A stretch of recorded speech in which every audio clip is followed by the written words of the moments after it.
Franklin County Board of County Commissioner Budget Workshop is ready to start. Commissioner Jones, would you lead us in the prayer and pledge, please, sir? Yes, sir, I sure will. Our Father, we thank you for this day that you've given to us. We ask that you would be with each and every one of us here in this room. Father, as we look at numbers and try to decide our future that's coming, you already know what it is. We ask you to give us discernment and discretion today. Help us to understand what we're doing. God, help us to do our very best for the people of this great county. In Jesus' name, amen. Amen. I pledge allegiance to the flag of the United States of America and to the republic for which it stands, one nation, under God, indivisible, with liberty and justice for all.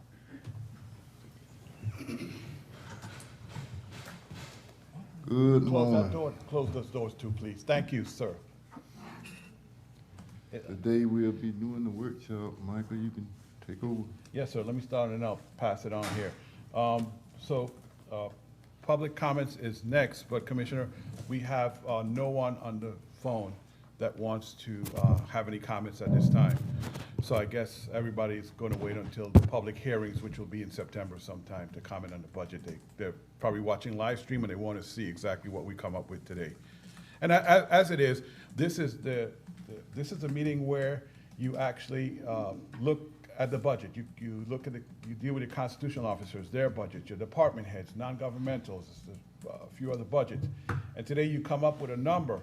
Know that the number you come up with today, and Erin might repeat this in her narrative, is the highest you can go. Everything you work down. And that should be the process, Commissioners. What you're trying to do today is come up with a worst case scenario, and from there, between now and September, you work it down. You know, you work that millage rate down, work that budget down, because in September you adopt the tentative millage rate in the early part of the month. Then at the end, you adopt the final budget. And so we have between now and then to lower it as best as we can. But I think today should be you look at what would possibly worst case scenarios. Now, if I may, I will tell you there are things in the works that really could help us if it all works out. The new Stimulus Act, which is referred to as the HEROES Act, if I'm correct, basically there is no more money, but there is language in there that they're deliberating at this time that will allow counties to use up to 25% of the CARES Act money to go towards revenue loss in your budget. That would be fantastic, if I could use a better word. Erin, have a better word for that. That would really help us out a whole lot. So that we need to lean on our federal delegation to tell them, yes, counties need help. And we need to do that. That simple language would help so much. There are other things in there too that we could discuss. I might probably bring up on Tuesday at the regular meeting.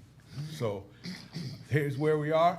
And I would want to, one thing in front of you, I put the governor's executive order. It's 20-179, section 1. And I'll read section 1A. It starts off with executive order 2069 is amended to include section 5 as follows. Section 5 will read, Part A, for any taxing authority holding a millage and budget hearing under Chapter 200 of the Florida statutes, or a local governing board holding a hearing or meeting regarding a non-ad valorem assessment, including but not limited to those under Section 197.3632 of the Florida statutes, I hereby suspend any Florida statute that requires a quorum or supermajority of the membership to be present in person or requires a local government body to meet at a specific public place. B, a taxing authority holding a millage and budget hearing under Chapter 200 Florida statute, or a local governing board holding a hearing or meeting regarding a non-ad valorem, assessment, including but not limited to those under Section 197.3632 of the Florida statutes, may utilize communication media technology, such as telephonic and video conferencing, as provided in Section 120.54, Section 5, Section B, Section 2 of the Florida statute. This executive order does not waive any other requirements under the Florida Constitution and Florida's government in the Sunshine Laws, including Chapter 286 Florida statutes. The provision is set forth shall expire at 12:01 a.m. on October 15th, 2020.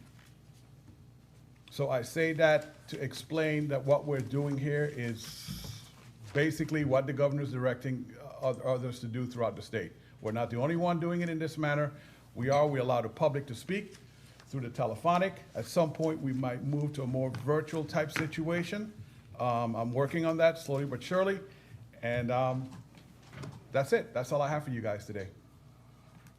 Mr. Chairman, Go ahead. I just wanted to emphasize to the public that this is not a secret meeting. We have broadcast equipment here, and it's open for all to be involved, and I wanted to be sure that that got on the record. Anybody else got something to say on that? Mr. Chairman. Go ahead. I would also add that I've had several people come to me wanting to talk to me about our budget and what's going on, and told them, just like I'm sure any of you would, if they come to you, good, let's talk about it. Because we're all open all the time. People talk to us all the time about any number of subjects. So there have been some that say that we're somehow trying to do something wrong today by moving forward and doing the business of the people. Nothing could be further from the truth. So I just wanted to add to what Commissioner Bolt was saying. Thank you. Anybody else? Well, we're not trying to do nothing wrong. They just got a misunderstanding, and everything will be open and public record. Okay, I'll turn it over to Aaron. next on the agenda will be Ms. Aaron. Commissioners, the property appraiser is required to certify to the county commission the taxable value of real property by July 1st of each year. The certified value is the basis for calculating a proposed millage rate. I'm pleased to announce Franklin County has an increase in taxable value of 5.44%. At this increase in value, 1 mill will generate $2,140,883 in 2020. The proposed millage rate represents the amount of ad valorem tax proceeds per $1,000 of taxable property value. In the current budget, the millage rate of 5.9494 generated $12,080,068.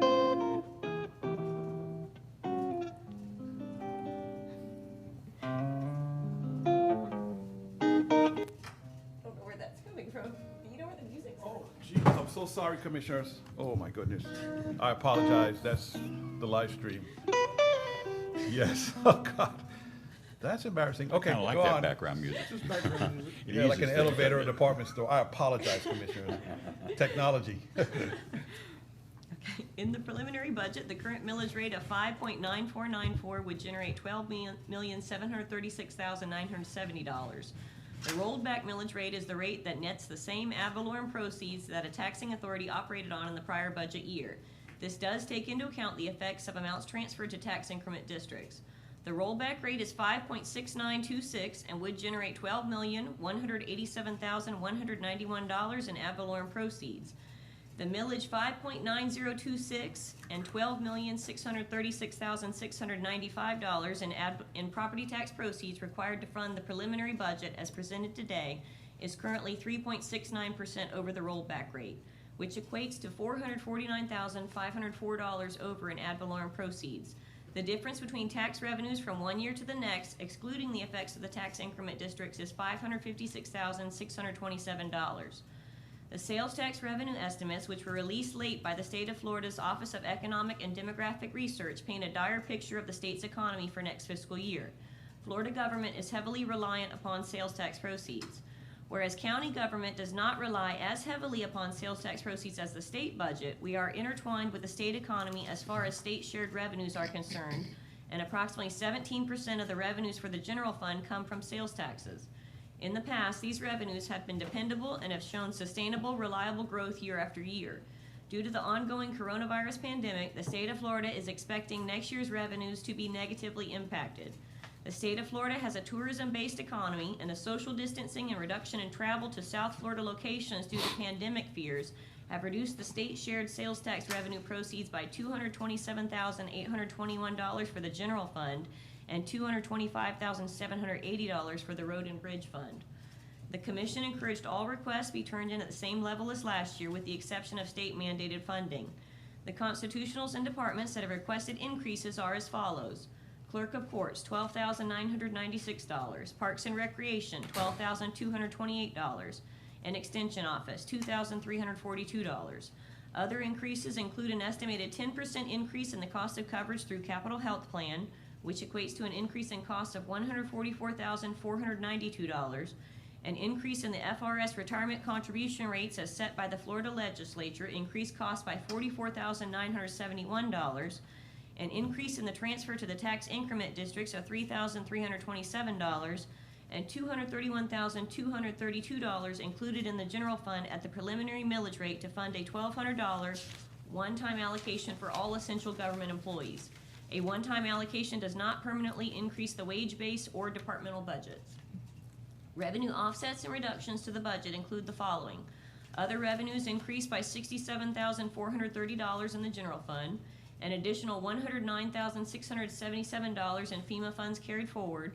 The transfer to the capital outlay fund was decreased by $84,218, a reduction in the sheriff's budget of $10,756, a reduction in the tax collector budget of $3,871, and a reduction in the Supervisor of Elections budget of $9,196.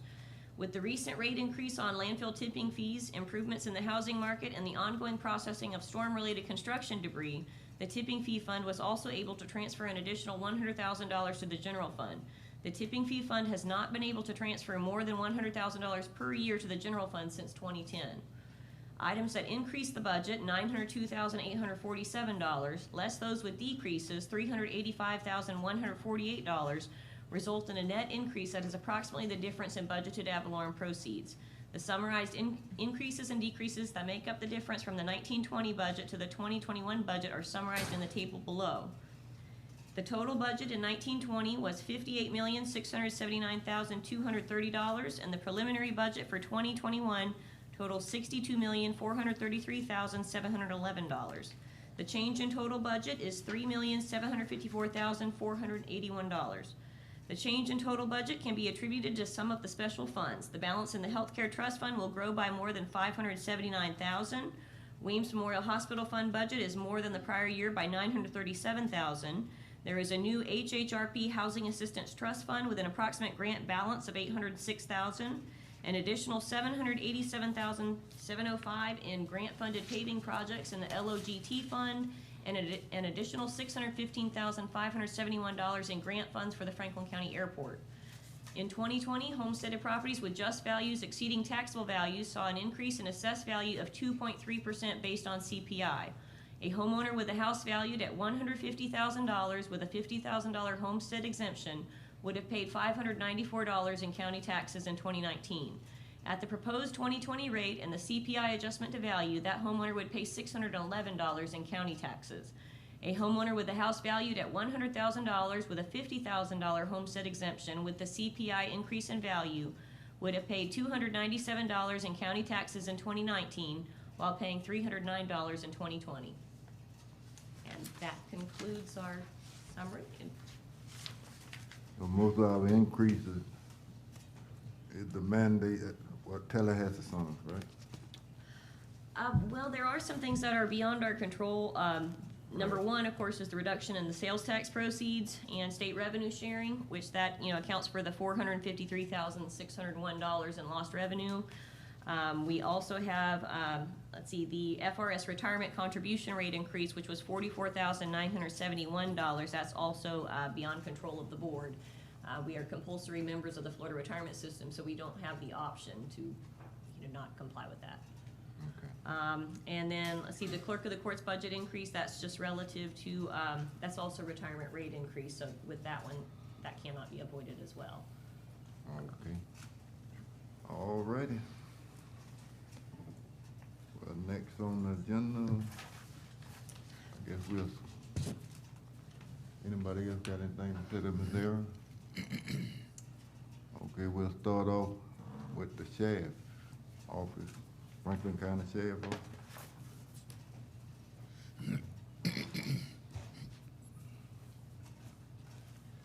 Good morning, Ginger Coulter, Franklin County Sheriff's Office. Our budget is pretty straightforward and easy this year, hopefully for you guys. We actually had a little bit of a decrease of 0.20% this year in our budget. So you went down on it. We went down a little bit. We had a couple of higher-end employees retire, and we were able to fill those positions at a starting rate, so that helped give us a little bit of savings this year. Pleasure of the board. Commissioners, Mr. Chairman, if I may, usually this is a workshop, so there is no motion. The process we usually do, once you look at a budget and you accept it for what it is for now, until you have, we hear the entire budget, we put it all together, you tentatively approve someone's budget. And so they walk away with a tentatively approved budget, but knowing that at some point, anytime between now and September, that number can change, and there could be more discussion and deliberation over their budget. So that is the process the board has usually used. Yeah, it'll be either tentatively approved or either they'll go back and revisit it. I just had one question. Do you guys have a budget line item that you're using to look at the new rehab facility that you're considering? It is not included in the sheriff's office budget because that is not something, I believe that's something the sheriff is working on outside of this. I see, Yeah. okay. And what about the gun range? I know we talked about upgrading it and improving that range. Has there been a budget item there for that? We do have a little bit of a budget for what we consider firearms and ammo, and that would fall up underneath that. Okay. We haven't added anything to that this year because with the COVID situation, Yeah. we didn't want to ask for anything extra unnecessarily, so that may be perhaps something we could look at in another fiscal year, but for this year, we did not Okay. see any increase in that. Okay. Board, do y'all want a discussion or do y'all want to tentatively approve or what?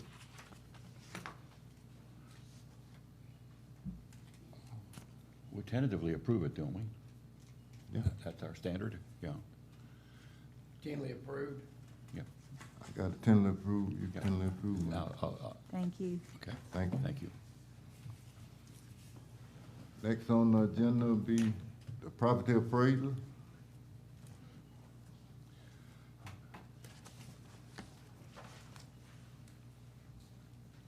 Casey Nash, Franklin County Property Appraiser's Office, and Ms. How you doing? Skipper wants to send her apologies. She's not able to be here today. Okay. And our budget did not change from last year. Tentatively approved. You got tentatively approved, man. Thank you. Thank you. Next on the agenda will be the clerk of the court, The tax collector. tax collector. Yeah. I'm skipping you. I'll clean my glasses. Mr. Chairman, members of the commission, I'm Rick Watson, Franklin County Tax Collector. I had a slight decrease in my budget this year of 0.62%. Decreased. Decrease. Decrease, yeah. Good, Tentatively approved. You tentatively approved, sir. Thank you. good, thank you. Thank you. Next on the agenda, yeah, I see better now. Supervisor, no, clerk of the court. Good morning, gentlemen. Marcia Johnson. Good morning. My little increase of 3.67% was due to an increase in the retirement rate to be paid to the clerk-elect in 2021 for 3/4 of this upcoming fiscal year. The first quarter's at a lower rate because I participated in the state drop retirement, and the new clerk, whoever it may be, will have retirement paid in at an elected official's rate, which is much higher. Okay, And so that's the only reason it was increased. all righty. Tentatively approved. You tentatively approved. Thank you. Good, thank you. Thank you. Next on the agenda will be the supervisor election.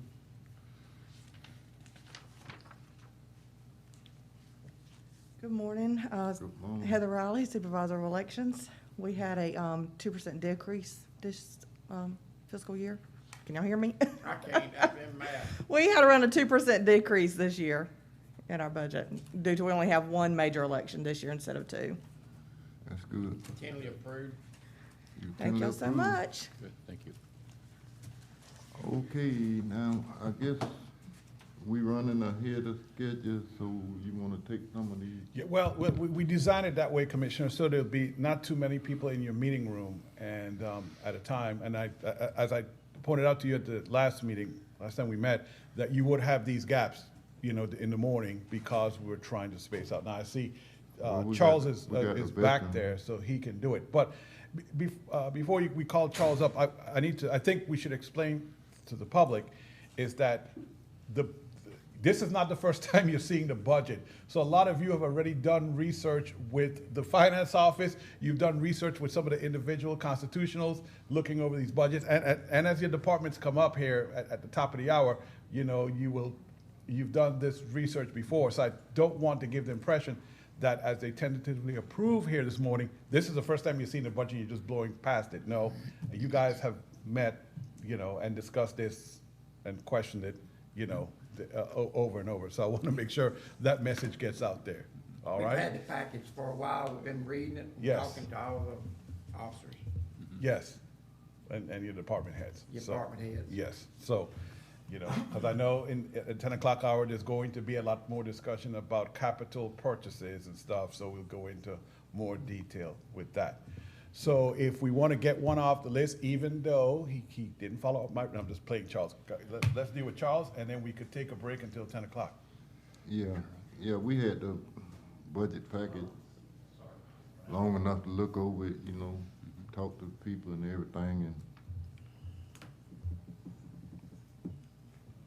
And while we're break, I'm gonna try and reach out to your department heads and start to have them come in a little earlier since we're ahead of schedule. I'm sure some of them are not too far away standing by anyway, okay? But we did not allow them into the building until 10 o'clock this morning. And the good part about it is going fast because the people followed our direction and most of them decreased. We told them to hold it as it was. True. But we're getting a lot of decreases, so that's the good part, good thing. Come on up, sir. Morning, everyone. Charles Elliott, County Veteran Service Officer. No change to budget. Sorry I'm early. I misread my clock, believe it or not, and it's a No regular problem. clock. Good to have you. But I have no change. Any questions? No, Tentatively approved. you tentatively approved. Thank you very much. You'll have a good day. Thank you. Thank you. Okay, with that being, guess we're going to the break. I will tell you what, we could take a break, and Commissioners, I am going to try my best, instead of starting back at 10, how about we shoot for 9:45? I'll try and get everybody here, we could start at 9:45, and so that everyone watching on the live stream will know that we will start back at 9:45. Is that good? 9:45, is that good for everybody? That'd be fine. With Okay. me, what about y'all? Yep. Good? That's fine. That's fine. All right, so we'll go ahead and recess until 9:45, okay? Okay. Okay. Thank you. Franklin County Board of County Commission is now, the workshop is in recess.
Dr. Patrick Conrad from Weems Memorial Hospital. I'm the director of the emergency department here, and thank you for spending some time with us. Today we are going to talk about the new coronavirus COVID-19 antibody testing.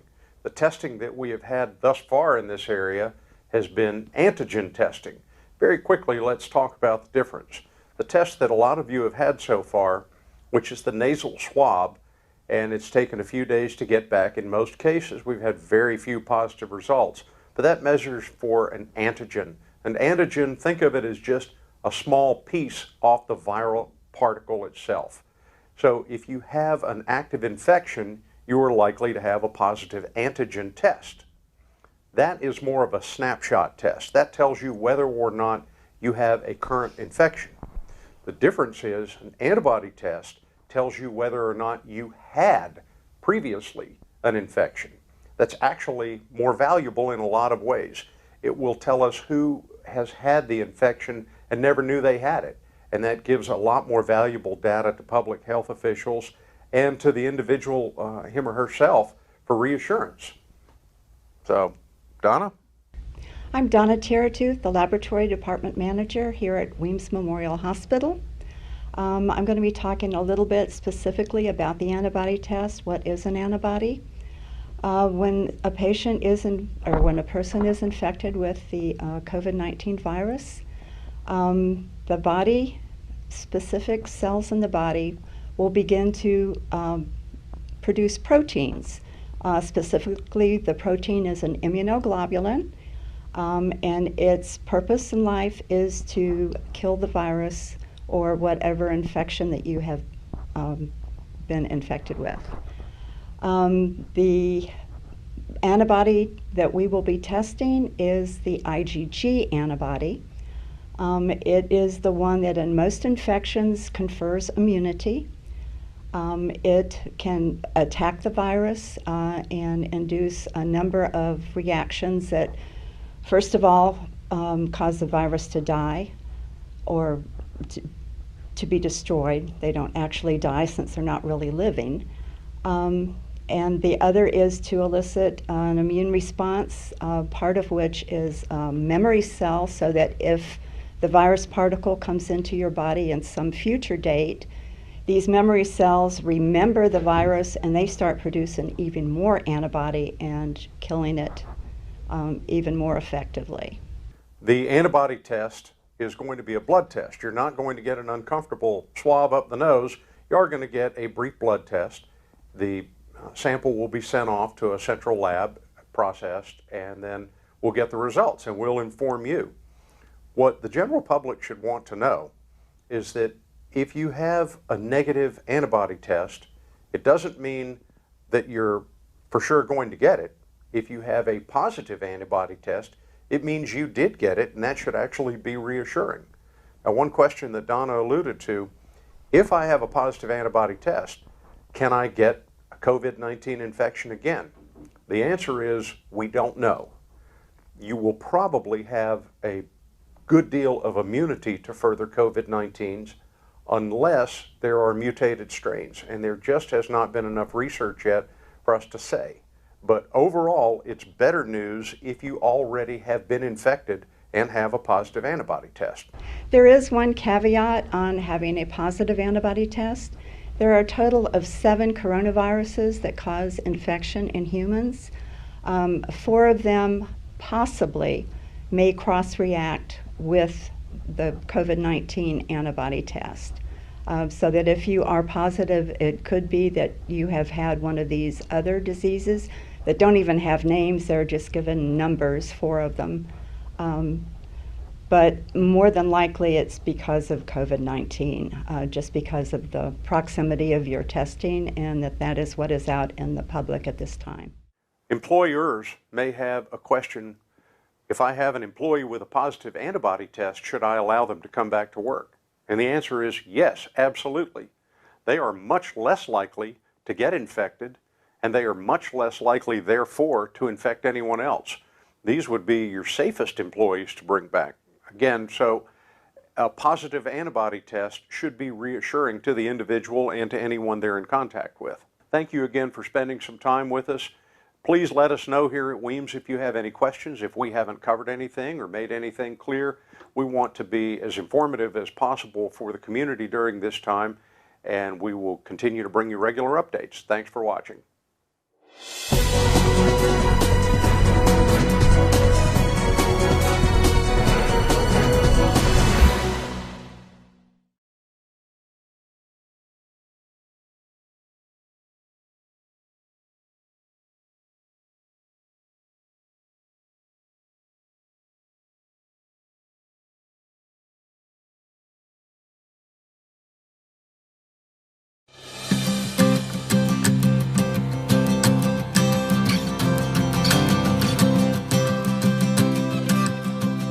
Flash, Franklin County, it's census time.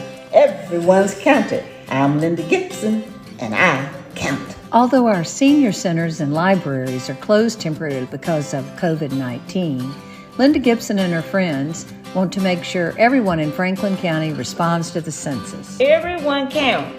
Please be counted.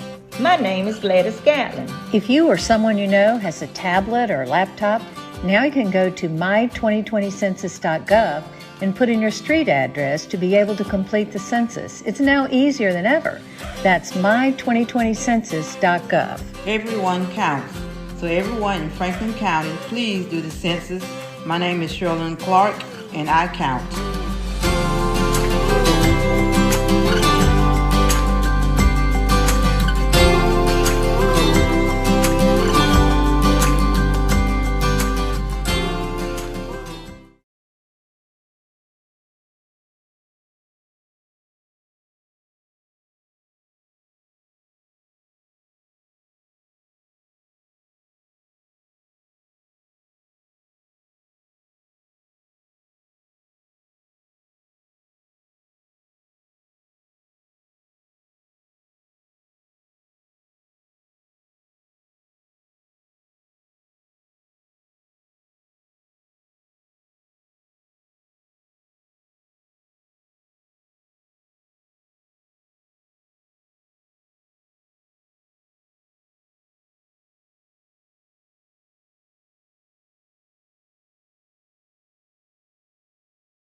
Flash, Franklin County, it's census time. Everyone's counted. I'm Linda Gibson, and I count. Although our senior centers and libraries are closed temporarily,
of COVID-19, Linda Gibson and her friends want to make sure everyone in Franklin County responds to the census. Everyone can.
Come inside and check us out. We have something for everyone.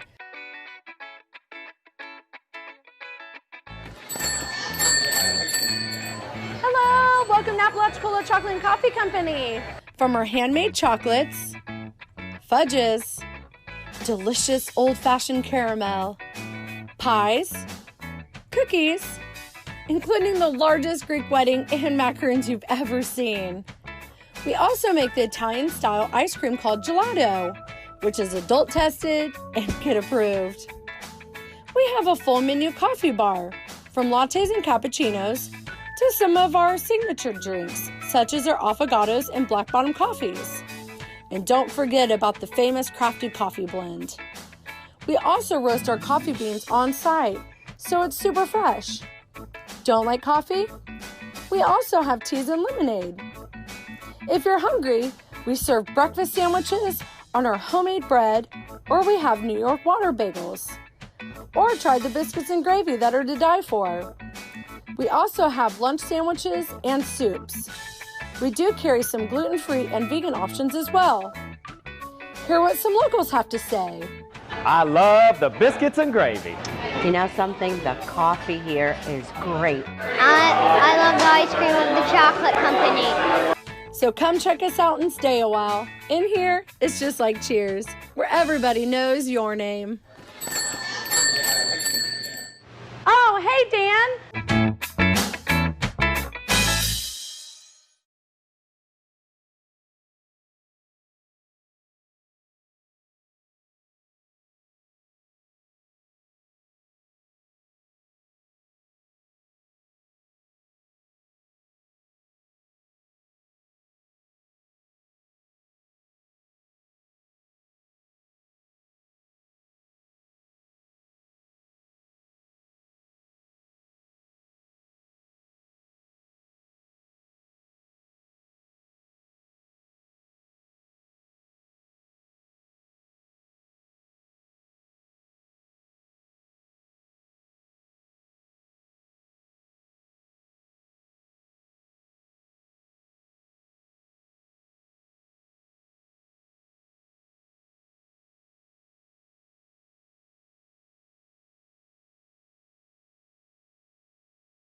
ready, Royce? Yeah.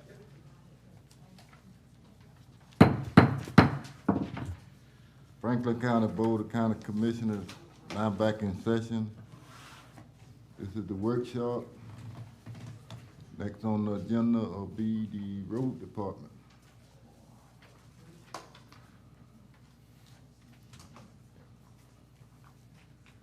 Morning, Commissioners. How y'all doing? Good morning. How are neighbors, head of the road department, and budget the same? No change? Tentatively approved. Yep. You tentatively approved, sir. Good, thank you, Howard. Thank y'all. Appreciate you. Next on the agenda will be solid waste grant.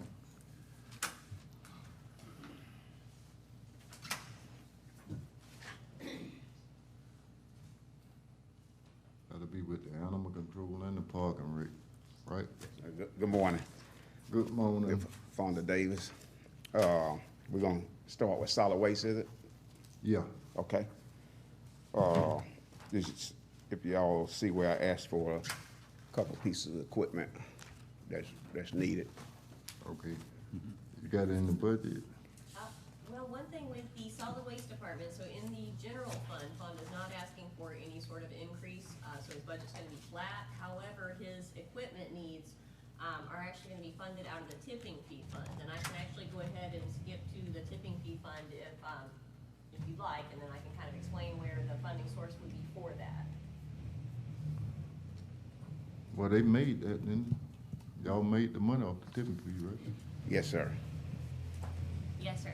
And actually in Hurricane Michael, during fiscal year 18-19, with processing all of the Hurricane Michael hurricane debris, the landfill actually processed more than 4 times the annual volume of paid waste in one fiscal year. And then to date this year, we're actually on track to collect almost 2 times the annual volume of paid waste coming across the scales. So it's been a lot of hurricane-related construction and demolition debris. Of course, that is going to, that's not gonna last forever. And we also had a slight increase in our tipping fee rates as well, and the uptick in the housing market. So we don't really feel that we're gonna have banner years like that year after year, but it's also eating up space in our county landfill. We do have a recost coming up, whereas it will actually look at, how much waste is left in how much space is left in our landfill to process the waste. So we do have that coming up next year, and at that point in time, we may be hit with, needing a bunch more money in our landfill management escrow to cover the cost of closure or expansion. But that's one thing that we were able to do from 18-19 was a lot of the one-time revenues from the storm debris we've actually transferred into the landfill management escrow. So we are, definitely working, on our future problems with those proceeds. Well, he needs some equipment, but, Where will you expand to if you have to, Fonda?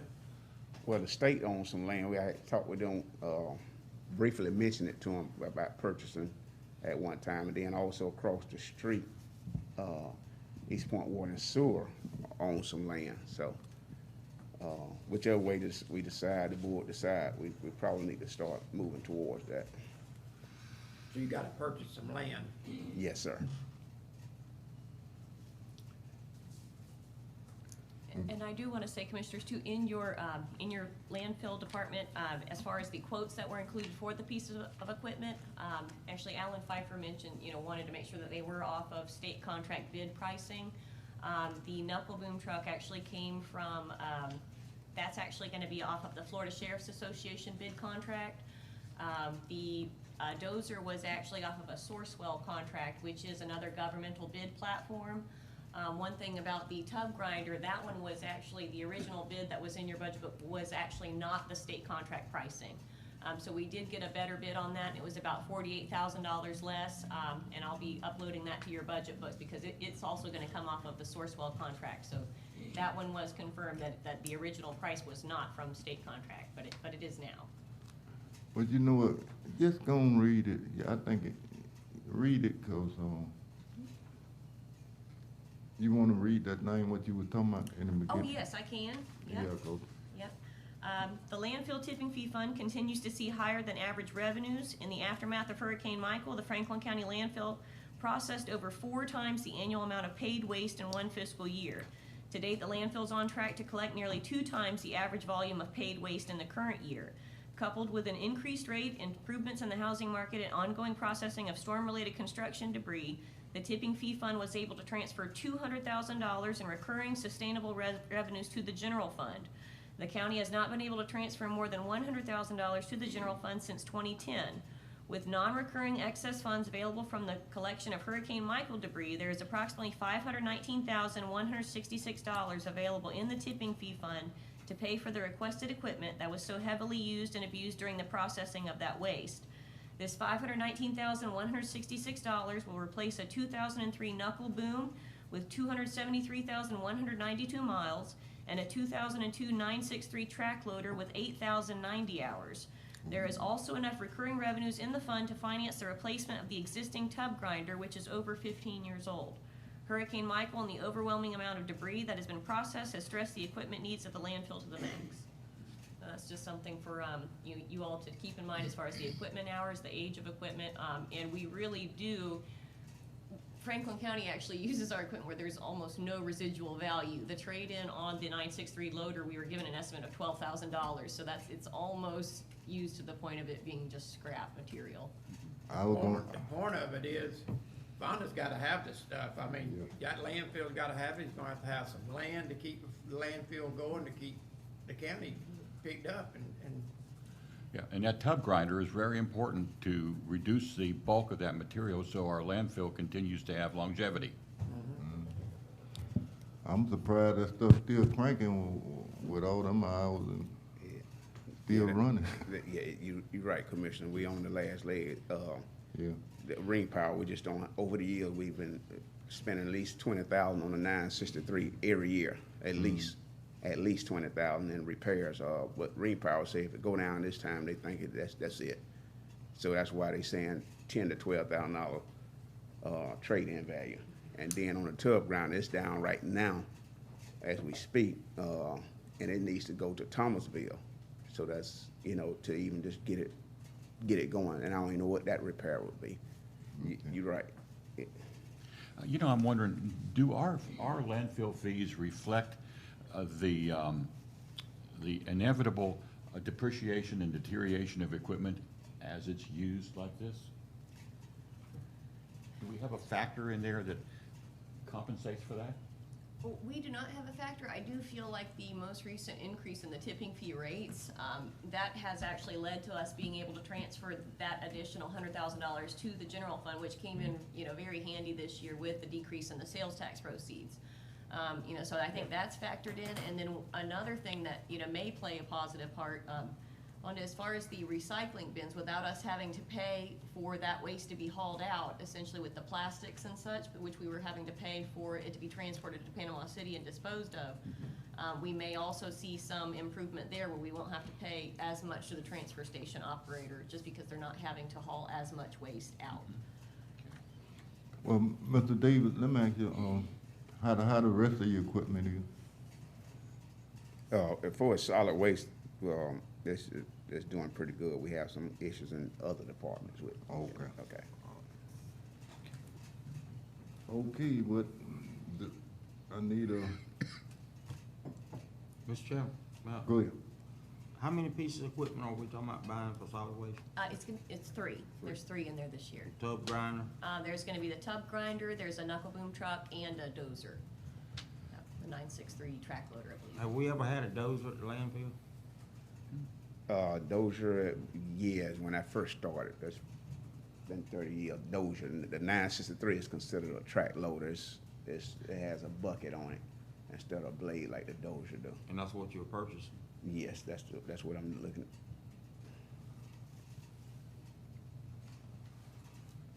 And all that's being paid for out of the landfill tipping Out of the fund? tipping fee fund, yes, so it's not being, it is not being paid for out of ad valorem tax proceeds.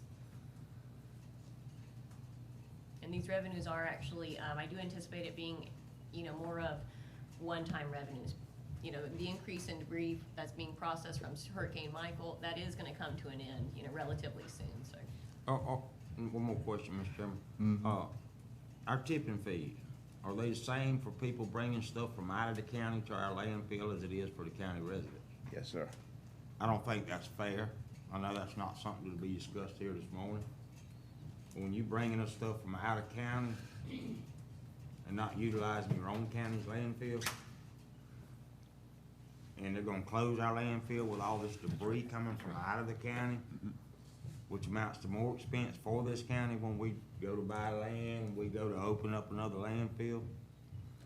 I just wanna highlight that for the commissioners. I think that's something that needs to be looked at.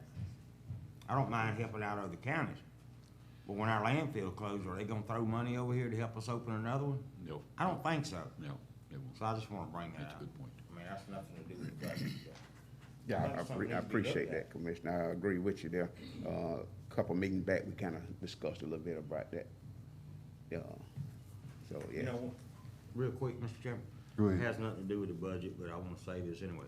I've talked to some people, you know, that were complaining when the tipping fees went up. They said, y'all's is still low, compared to surrounding county.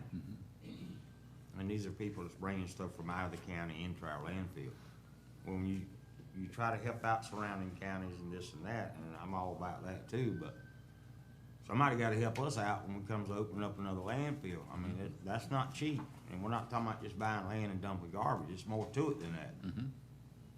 So I just wanna bring that to the board's, attention, that, you know, I think these out of counties that are bringing their stuff into our landfill need to be assessed a higher tipping fee, thereby helping us when we have to close that landfill and open another one. There you go. Yes, it'll increase the tipping fees, but where's the money gonna come from to open another landfill? If we don't get some revenues going, I don't think the citizens of Franklin County ought to have to pay for that when we're helping all these other counties, and I think they ought to be charged a little more than what your local residents are. Where's Michael at? I want to tell him to let's put that on the agenda for Tuesday. Yes. We can go. I just wanna bring that to the board. I think that's good. No, we need to address it as soon as possible. Because there's still a lot of, debris coming to our landfill from outside our county. Yeah, we'll get it on the, I think, that's Michael? Michael, if you will, how about we was discussing about the people bringing in from out of town to the landfill. And we can't do it today, but put that on the agenda for Tuesday. Okay, but Fonda, you want to just add that to your report discussion, or you want, I'll add it to mine, whichever is easier for you, that's Okay. fine. And we'll still bring it up when you're here. Okay. Okay? And Yeah. finally, if you would, Mr. Chairman, if you would kinda look at what we need to go to. Okay. I mean, cause we were discussing about that out of county people bringing stuff to our landfill, which is gonna call for us to shut the landfill down a year or so earlier. Yeah. And I think the tipping fees ought to be more when you're bringing From out of town. debris from out of the county. Okay. And I don't think that they should be afforded the same tipping fees as our county residents when they're helping us fill that landfill up. Okay. And at some point, we're gonna have to open another one, so I think we ought to assess higher tipping fees to the out-of-county debris to help us open another landfill when the time comes. In other words, Okay. you gotta pay your own, you gotta help us pay that out, you know. I'll just put it as a discussion item and we'll Okay. get more. And I apologize, I was talking to Alan, he's still on the phone holding about an issue at Alligator Point, but we'll talk about that later, sorry, yeah, so. I tell you what, get the, if you can get what our surrounding counties charging. Okay. And bring them numbers to us. Okay. That's the reason they hauled it to us, because Fonda was cheaper than anywhere else. He brought what it I'm back thinking. up and nobody else would take their debris. Right. Was the only one that would take their debris. Yeah, I know we just received, I don't know how many tons, but roughly about $12,000 worth of yard debris from Gulf County over the last couple of weeks. So that's at $45 a ton, so it's something to think about, yeah. So I'll talk to Schuler, because with the Gulf County, do we have an agreement, anything in writing, or is it just like a a discussion that we had to allow them to bring it. Was there anything in writing? No, sir, No? nothing in writing. Okay, all right. Okay, we need a, but y'all wanna wait and tentatively approve all three of these? What fund they got, or y'all gonna do it one by one? I need a tentative approval for the solid waste, or what we gonna do? I'd like to see it done one by one. Okay. Mr. Chairman, before we move on, I want to add something to the discussion we were having here. And I know it's a little off track, but we're here. So, and this is just my take on it. We can up our tipping fees, but until roadside debris pickup is an after-storm only thing again, and mandatory trash pickup is done in this county, we are simply spinning our wheels. That's just my take on it. It's gonna stack upside the road. If we can up our fees, we have a problem with people bringing it now. And if we up our fees, we're gonna increase that problem. That's just my take on it when we're talking about it.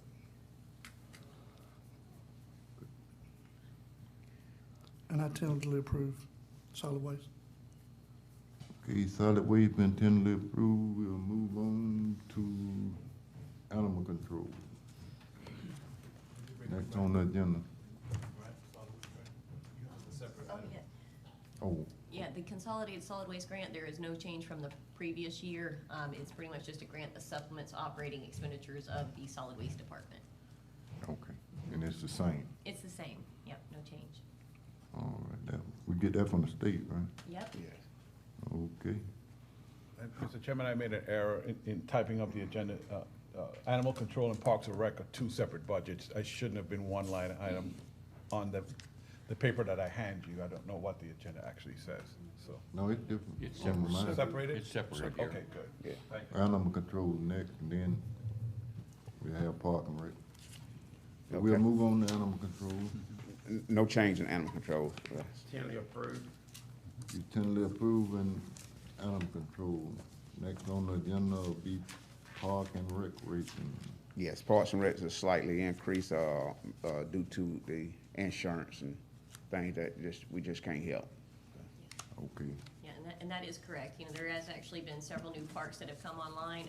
You know, we did, actually, the state of Florida completed the improvements at Buddy Ward Seafood Landing Park, so we did have to increase the insured value of that structure. And then also the East Point restroom facility, which was another one that was actually, the state built the structure and then turned over to the county. So that's also been added as part of Fonda's budget. And actually, to date, I don't even know if I've actually increased the budget enough for that line item, because to date, they've paid $61,941 in insurance costs, and there's $61,000 budgeted. So just to let you all know that that is something that, I mean, really, we have to have insurance on our structures, and we have to have our structures insured at a minimum of 80% of replacement value for our policy. Okay. And, you know, we were taken care of very well by the Florida League of Cities after Hurricane Michael, so that's something that we are very pleased with the coverage that has been provided. Coverage So and that's, response. Yes. that's just like a mandate, really. I mean, we got to have it. Yep. If I may, Mr. Chairman, Commissioner, I'll be repeating myself on Tuesday at a regular meeting. But Fonda and I had a conversation the other day. He's in a bind. He's in a tough spot. So I talked to Kim Bodine yesterday, Fonda, and I haven't talked to you since. Okay. As of yesterday afternoon, there is no funding for the Career Source Hurricane Michael recovery people. No funding past tomorrow.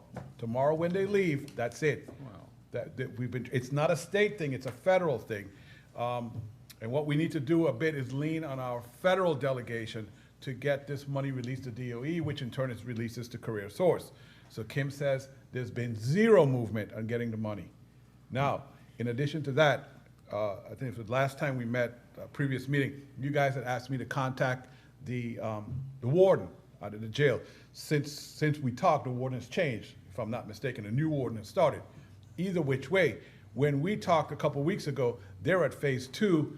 He said only the secretary can move them to phase 3, which would allow inmates to be released. Well, since then, they've gone back to phase 1, which makes it even more difficult. So there are probably no inmates for a while, and I believe that is the case because there have been some positive cases. I don't know this for a fact, I heard, positive cases at Franklin CI. That's correct. So that's okay, so that's what I was told. So because of that, they moved to phase 1. So we're even further away from getting any inmate labor commissioners. So FOD is in a tough spot here come Monday if the feds and the state don't work out, get some funding, and start this, get some money for Career Source to continue. Tough spot. He has the staff, and that's it. Would it be possible for us to talk to Tracy about the CARES Act funding to see if we could get perhaps supplemental part-time employees, because we're not able to get inmates to actually take care of our departments like the road department and the landfill? I actually did yesterday. Okay, yes. good. So yesterday afternoon, I talked to Tracy about that, and she said, yes, she's looking for the exact language. There is a possibility of hiring temporary help. It cannot be, and we have to be very careful about how we deal with it. It cannot be where it was budgeted or in any way show as an employee that you're kind of doing 50-50. No, it has to be strictly COVID recovery situation. So we have to be very careful with that too. But keep in mind, as I talked to Tracy yesterday, and I was on that NACO call the day before, if we get that relief where we can use 25% for basically the budget for shortfall, that reduces that money we have for CARES to now 1.5 million. And so the more we, I guess the more we try to use from that, we got to be very careful, because that 2 million will evaporate really quickly depending on how we use it. So where we thought that we weren't going to be able to spend it by the end of the year, it's, I mean, I'm glad for the money, don't get me wrong. I'm really glad we could use it for revenue shortfall, but now we have to reassess with Tracy what is now priorities, how we're going to deal with the situation. And we're adding, she's creating a spreadsheet. I'm going way off base here, Fonda, I apologize. She's creating a spreadsheet that will, in fact, put in temporary like budget line items, so how much we spend on the county, how much the constitutional officers get, how much the cities get, how much we're going to use for businesses. We have that 500,000 in reserve, you see? And then what we're going to do, we have to discuss it amongst the commission. I need you guys to look at it and tweak it and tell me that number's too high, this number's too low, and we'll all work it out in accordance with the clerk's finance office too. Okay, so Well, how long? I'm just trying to throw everything out there as much, you guys have as much information as possible. How much time will she need before we'll know some of this? In reference to, As far as the revenue shortfall, Michael, because, you know. oh, the revenue shortfall, okay. Yeah. So we're thinking the HEROES Act hopefully will be acted on by the federal government before they take their August break. If you guys been watching the news, that's what the push is. There's a lot of internal issues about exactly what to do, how much the unemployment is going to be, so all that's slowing down the process.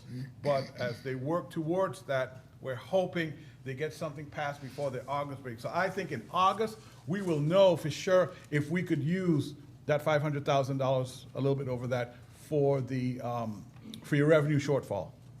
And then we could more shore up our numbers and our spreadsheet as to how much money we're going to spend on each line item for the rest of the CARES money. And actually, Commissioners, too, in the middle of August, they're actually going to have another revenue estimated conference, the Office of Economic Development and Research with the Florida Department of Revenue, and they may at that point reassess, and if their revenue estimates are substantially different, they will reissue their estimates, and hopefully it would be better at that okay. point. I didn't know that. One question, Mr. Chairman. When it comes to not being able to get this inmate labor to run these essential services. Sir. And that's all related to COVID. Sir. That's why we can't get the inmates, because they don't want more COVID inside the prison system. Does that not allow us to use money to re-employ some of these temporary workers? Yes, sir. Yes. I mean, to me, it's directly related to COVID. Yes. I don't see the big risk that the county, as you were speaking earlier. I mean, I really don't, because it's documented and well proven that we can't get inmate labor, which we so heavily depend on because of COVID. Yes, what I have to make sure, Tracy and I have to make sure, is that when we, if it's like anything like they're gonna treat it like the career source thing, we have to write up a job description that specifically explains what they're doing and that it's because of COVID, you know, and some of the activities that they have, if they're gonna treat it like the career source contract does. So that's what I meant. I don't want to make it sound like it's impossible. We just have to be careful how we, you know, how we use employees and make sure we can prove they're doing this because we couldn't get inmate labor because of COVID, has the jail back to phase one, the prison back to phase one. Right. No, that's what I was asking, how long it gonna take the lady to write up that? Oh, I'm sorry. Now I understand. Not too long. We talked about this yesterday, so she's working on the language to make sure we can get it done. The key is, Mr. Chairman, how much money do you want to spend on this labor? That's the message I'm trying to get across. Well, the money they're spending, how much we got to spend? You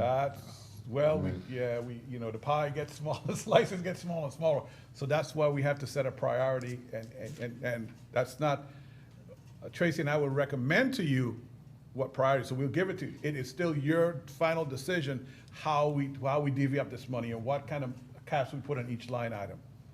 Yeah. I want you to think it's impossible, but we're working towards it and we're working on it.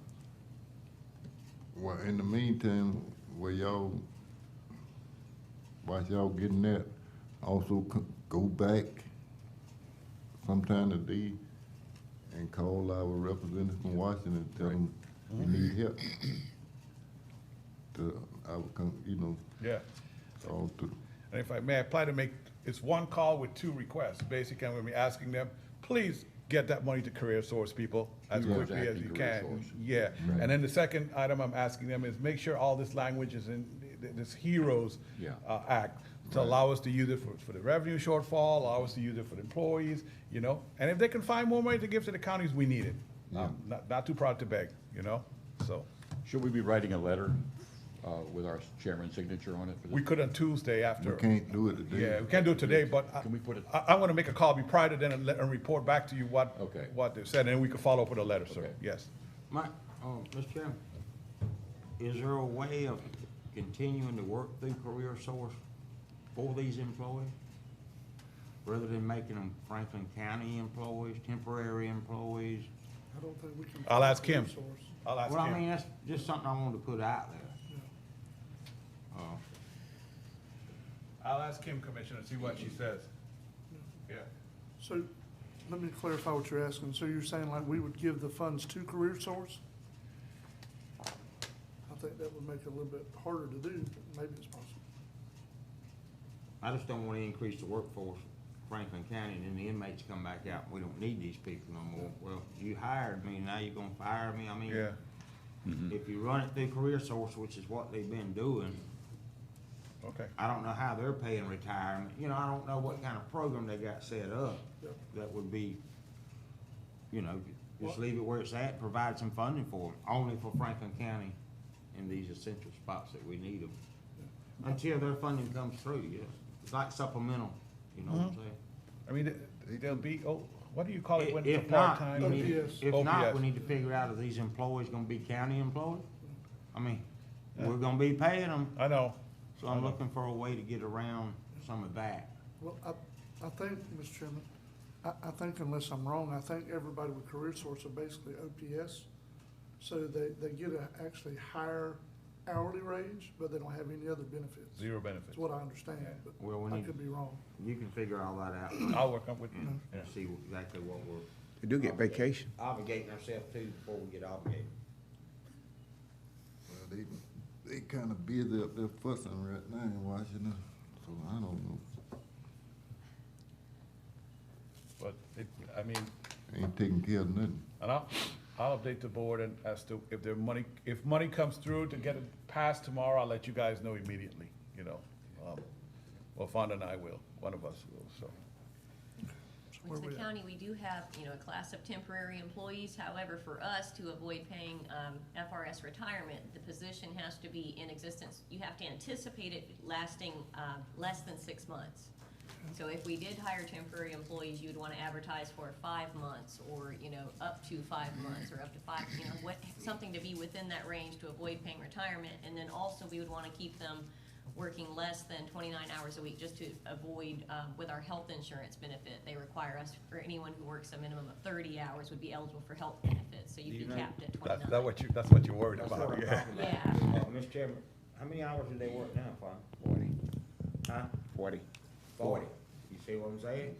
So you can't turn around and put money aside to hire full-time employees because of the way Career Source is doing it. That's my whole point. You'd have to have a bunch of temporary part-timers for. 29 hours may not be enough, because that landfill don't work just 29 hours a week. Let me ask you a question, partner. Between you and, between your department and the road department, how many workers like that we got? How many work on your department? Between, we'll contract with 15, we're down a few right now, but they was hoping that they could put them back. So 15 from solid waste department, and I don't know how many. The road department, you're supposed to have 5, but we're down to 3 at the So moment. really we just said 20, and they had 20 and they down a little bit, but it's a how about you? I have the EMA crew during the November through the winter that does ditch work. Of course, if we don't get our EMA crew, we'll need somebody to do that, the ditch maintenance. Okay, how many you talking about? 5. So we dealing with 25 people? That's what I'm trying to tell you. That's the point. And not to add to it, but, you know, I've had discussions with the clerk, and you know, I had Pam order the tanks and the sanitizing solution for the county buildings. I mean, not just the courthouse. And the clerk and I have been talking about this a bit, but I need somebody to kind of train and be responsible for it. Your current maintenance staff, you have one custodian, one maintenance person. You know, so that's not going to cut it. So Commissioner Parrish, I'll include this in the process, having somebody that, you know, they don't have to be certified. I have to thank DeWitt for all his research for me. You know, him and Pam worked out the solution, and they said they have to be certified. But there are some requirements that they have to do, what they wear, you know, and Pam is pretty sure that she has what they need. But we just have to get somebody, and only one person is going to be doing that. And it has to be done after the courthouse is closed. Now, I like That needs to be, excuse me, Mr. Chairman. That's gotta be somebody you trust when you open up this courthouse and all these other buildings. You just don't take somebody off the street and throw them in a public building like that. No. Yes, that's. I would. It would have to be somebody that I trust. Yes. In other words, to me, that person would have to be a county employee. It's got their salaries and their retirement and everything else at risk, so that we understand that they they gotta go into all these different offices. You understand what I'm saying? Yeah. And some of these offices have stuff that everybody ain't supposed to see and everybody ain't supposed to know about. So you gotta have somebody you trust to do that. Me and Michael talked about this a couple of weeks ago, you know, and I'm not for hiring just somebody temporary employee off the street to go in and be in these areas. It's gotta be somebody I trust, somebody that, you know, is gonna do the right thing for the county and not do other things that they could do with nobody there watching. It's just one person. You see what I'm saying? Yeah. Gotta be somebody I trust that's gonna do that. That Saturday, when that company came in to sanitize the two buildings, pretty much, I mean, I was responsible for the county judge's office. And here too. And I went in when they first started, I'll tell you, I mean, it's probably just a stupid thing, but I went in behind the guy, you know, and he had the vinyl on, the mask and breathing apparatus, everything he's spraying, and he turned around, he sees me, he's like, what are you doing in here? Get out, you know? So, but I was worried about the county judge's office because I was responsible. He left the keys with me, you know? Right. And so, yes, Commissioner, I agree with you 100%, you know? That's something we need to think about. Yes, sir. We're getting way off base from the budget. I know, I'm way off base, yeah. Well, it's a workshop, we can talk. We have plenty of time. Okay, where we at? Parks and Rec. Parks and Rec. Yeah, Commissioner, yeah, that's all I have. And that, other than that, I just want you all to think about for later on. with a, gaining all this property, we will be needing more help too. So just something to think about for later. Say that again now? With all the property, other parts that we're adding on, it's getting tough for the 6-man crew that we have. Okay.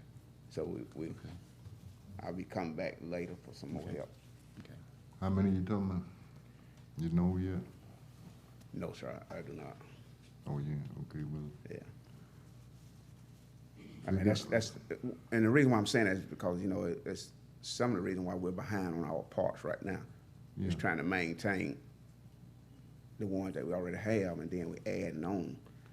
Yeah. And, it's, especially during like baseball season, we have to dedicate most of our time to that, making sure everybody's happy, the kids are being able to play safely, and then some of the boat ramps is not being taken care of. Yeah. That makes sense. I mean, just bring us a number. We'll work on it. That's all we can do. We know things is increasing, so. All right. What about Park and Rec? What we got? Do I get a? Was that a no increase? There was an increase for Parks and Recreation. It was, Okay, it in actually relation to insurance, was it? There was insurance, and then they're also requesting 2 trucks to be purchased out of the capital outlay fund, so it would be payments on the 2 trucks back to the capital outlay fund. So, tentatively approved. You will tentatively approve. Did we ever do Hi. animal control? Did we ever do animal control? Yes, no increase on that. Okay. Yeah, we done that with, Okay. they ain't had no increase. So you in pretty good shape now you'll be in good shape with all your equipment and everything. Yes, sir. Good. Mr. Chairman, I have do one the more best. question before he leaves.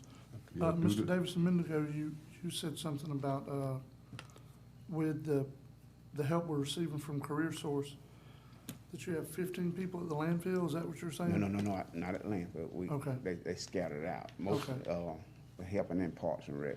Okay. Yeah. So it's between all 3 departments, or both Yes, departments? yes. Okay. All right, just asking. Well, Thank you, Mr. keep Chairman. on doing the best you can and, keep us informed. Okay. And we'll be working on our end to get the people back. Hopefully we can. Don't hold your breath, man. We got to wait, see what Washington says. Okay. They are arguing right now. We might have to take a trip up there with a baseball bat and separate them or something. Okay. Okay. Commissioner, I really appreciate everything y'all doing for us, to help things run smooth, and mostly, Aaron there, she keep us straight, so she understand what solid waste really needs out there in Parks and Recs and Animal Control, so I really thank you all. That's all I have.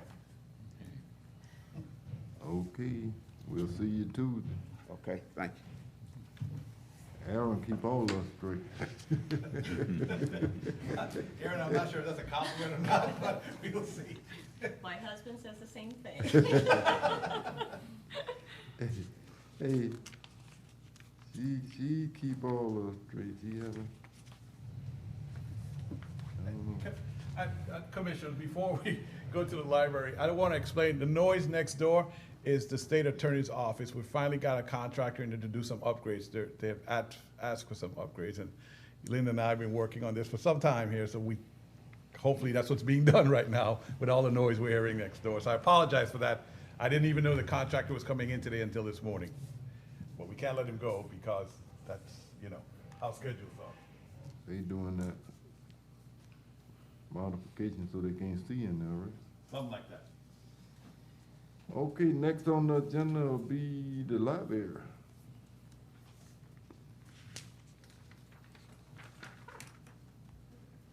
Good morning.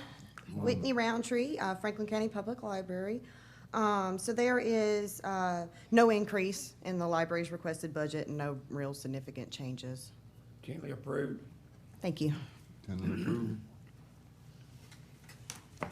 Next, we got the Courthouse Maintenance. And Commissioners, I'll tell you, I have 4 budgets I'm presenting to you. Courthouse maintenance, building fees, planning and zoning, administrative services, and I don't have any increases in any of my budgets. I don't think I have any reductions either. No. But no increases. I don't know if everyone wants to speak to any of the 4 specifically. I can. The courthouse maintenance budget actually handles the maintenance and repair of 7 different locations. So it's not just the courthouse. You have the main courthouse, the courthouse annex, the new courthouse annex in Carabel, the Supervisor of Elections office building. There's the old jail storage location, the public defender building, and Chapman Auditorium location. In 1920, I know we still have some lingering repairs that we need to do for the state attorney's office, bringing them up to par. I know they had talked to us about doing some things, and we will try to get that accomplished in next fiscal year. Okay.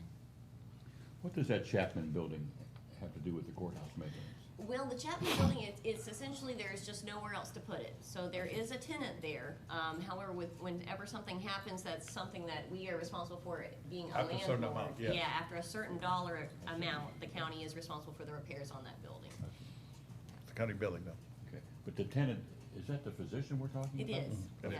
yep, and he's responsible for a dollar value for repairs up to a certain limit. We actually have 2 tenants, don't we? Yeah.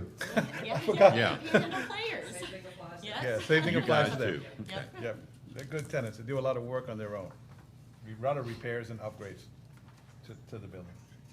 And as far as the building department, there is no change there.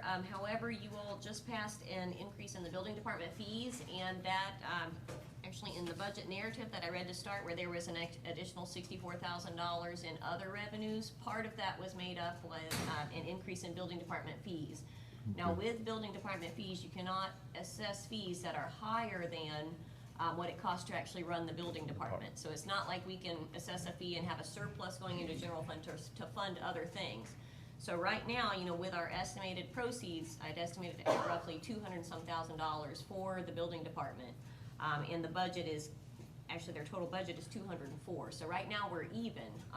We don't have enough months to establish a trend to know if those fees are going to allow for more expenditures in the building department and more improvements, or if we're still gonna remain at the current level, so. Yes. We gotta spend that money nothing but on building You department. do. If you don't spend it, you're gonna have to drop the fees That's back right. down. If you That's- don't, you gotta do something with that money. Yep. Correct. So It what, has to go to building services. so what we're trying to do, Commissioner, is kind of get a few months' worth of history to see if it levels off, what it levels off to, before we start making any decisions about how to use that money in a more efficient way, if I could say that. So, we just started this, and we've been through COVID. Now, I will say, most of the counties around us, when they went into phase 1, they shut down their billing. Some counties only issued emergency permits, some issued none at all. But we continue to issue permits on a regular basis. So, but I have to see how all that levels out, Commissioner, when things go back to whatever normal is going to be in the future. And actually, home construction is considered to be essential. So, Yes. the construction on residences did not stop, Yeah. even during the shutdown. So that's something that, the other counties that did shut down their building department, wow. Yeah, Yeah, that's pretty harsh. yes, it was, yeah. Yeah. Mr. Chairman, Go ahead. when you're saying, Mike, see how things level out, are you looking for the new normal? Yes, Me too. yes, that's the new normal, What is whatever, that gonna be? whatever that's Yeah, going to be, yeah. Commissioner, because I still don't know, so, yeah. Mr. Chairman, Go ahead. I wanted to remember also that we're going to be doing some research on a code enforcement decision, a code enforcement officer or some role there. And that's just in the research stages right now for us to look at. I know our county administrator coordinator is looking into that now. However, we did increase our permit fees for building permits relative to the building and planning department. And there may be potentially some money there for us to consider funding a code enforcement officer. This is just something to think about right now, but I believe that money would be applicable to the building department as well. So just something to think about. Okay. Anybody else got something? What about planning and zoning? Planning and zoning, there is no change in that budget. Oh, wait.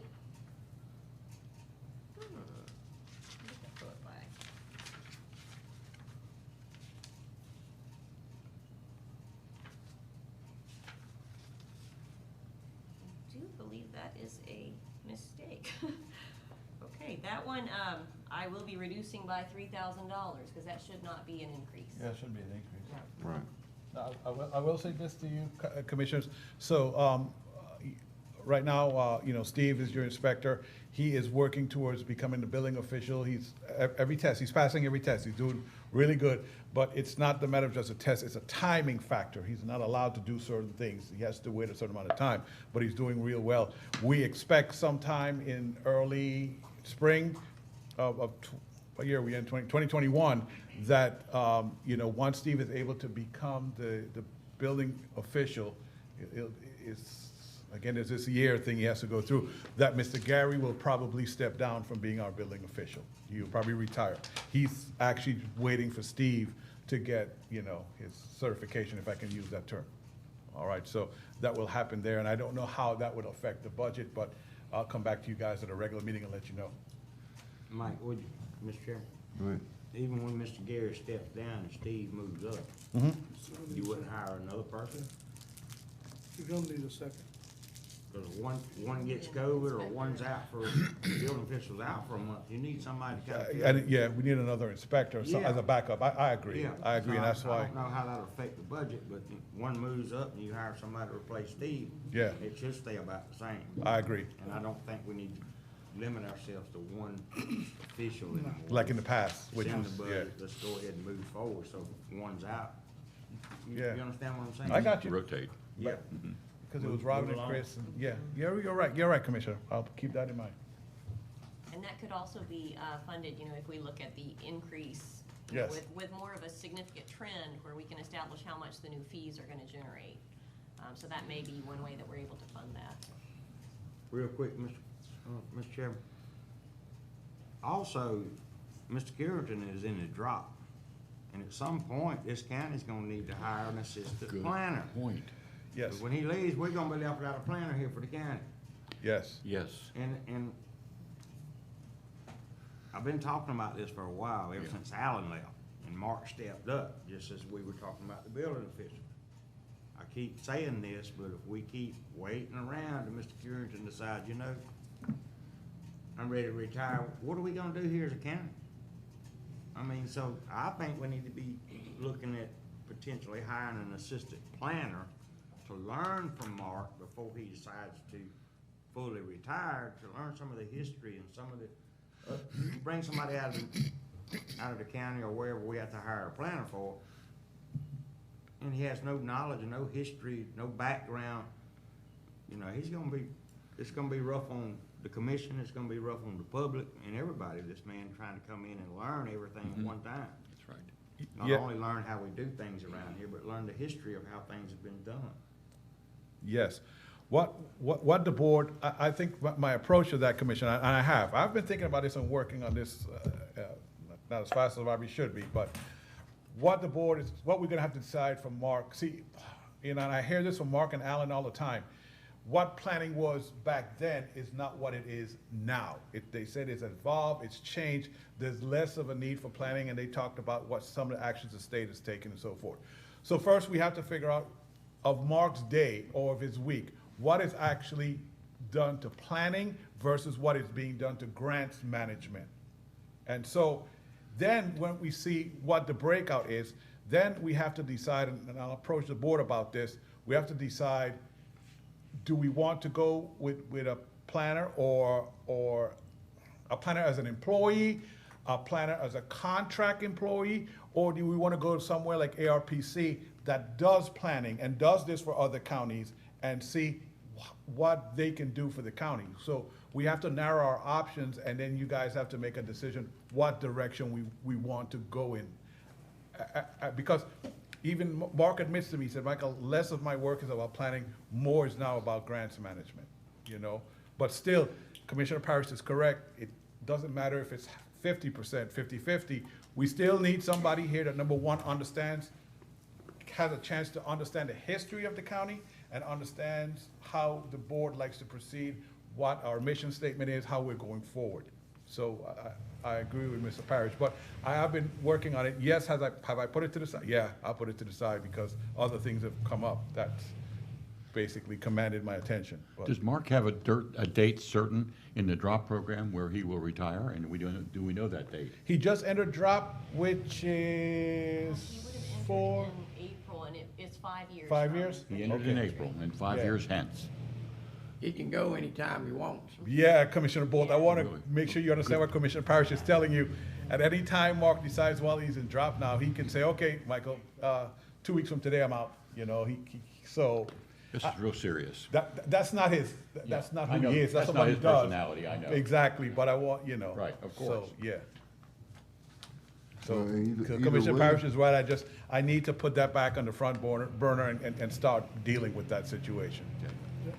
Well, do the planner, well, I guess he do. If you get a planner, his job cover the grant too. If you get a grant, or do that cover the planner?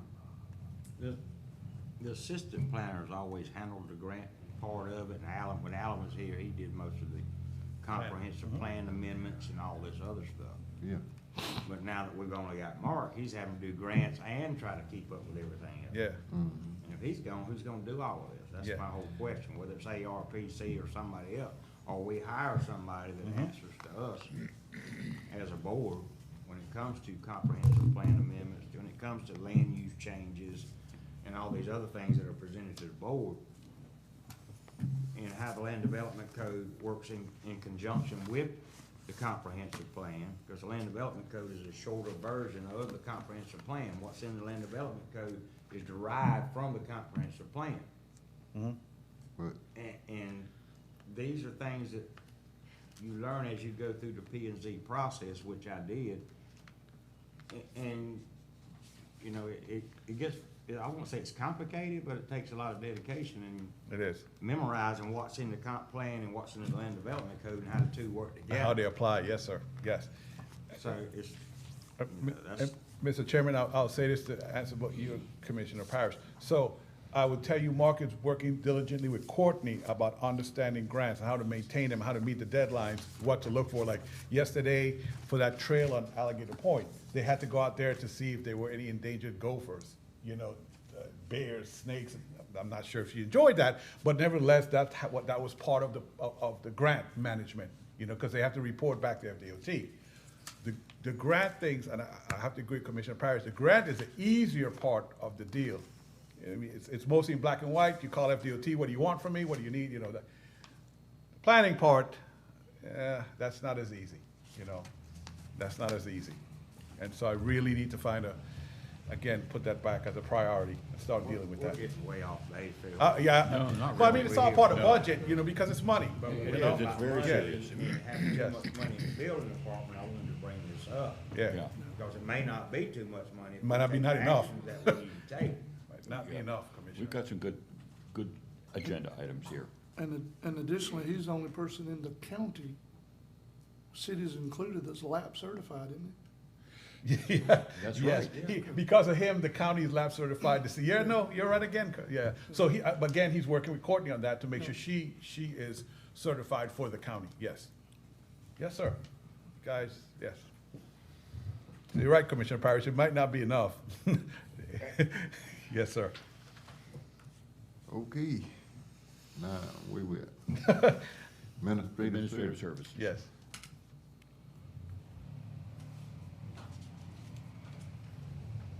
You over that too, right? That's myself and Courtney, yes, yes, sir. And there's no change in that budget request. Okay. Can we approve? So, yes, that's all four, because I presented all four, basically, one to you gentlemen. No change in any of them, so. All of them approve all four tentatively budgets? approved, right? Yep. Yes. Okay. We'll see you at the next budget meeting. Well, thank you, sir. Next will be the mosquito control, I think you missed Pam, Commissioner. Emergency management. Management. emergency management. Oh, okay. Better clean my Glasses again? this print getting smaller and smaller. My glasses are moving. Good morning, Commissioners. There's no change in my budget. Can we approve? Approved. Okay, you Okay. tentatively approved. And just for information, the storm has wobbled back to the east, but it's still too far out. It's gonna wobble several times before we actually know which direction it's going in. And just for the record as well, Pam actually, her funding comes from 3 different sources. You actually have a state grant that's provided by the Division of Emergency Management. It's $105,806. We also receive a federal grant, which is $53,720, and the local support of her budget is $69,671. So we do have a lot of state and federal support for emergency management activities. 69,000, is that below? Mm-hmm, that's correct. Let me ask you a question. I know it's too early to tell, but how that cone looking? Is it down in here? Now it's shifted over. But Shifted again, over. it's shifted more to the east, but again, it's too far out. It's gonna wobble several times before we actually know where she's going. Well, We're doing conference calls. Our 11:15 call is our conference call. The Hurricane Center gets on with that. That's also our COVID call that we have with the state every single day. Okay. So we're watching it. What about, how many days they talking? They're talking probably middle of next week. We sent messages out to Alligator Point residents already warning them that that road will go and that, they need to be prepared to have what they need to, if they're gonna shelter in place or, know that it's gonna go. But at the middle of next week, they need to start preparing about Monday then. Well, we've already told them start preparing today, because you're gonna start seeing you'll see the tropical storm force winds way before that. And that wave action is what's gonna take that road. Well, keep me posted. We will. I'll be in and out of there. Yes, sir. One day, whenever it get close.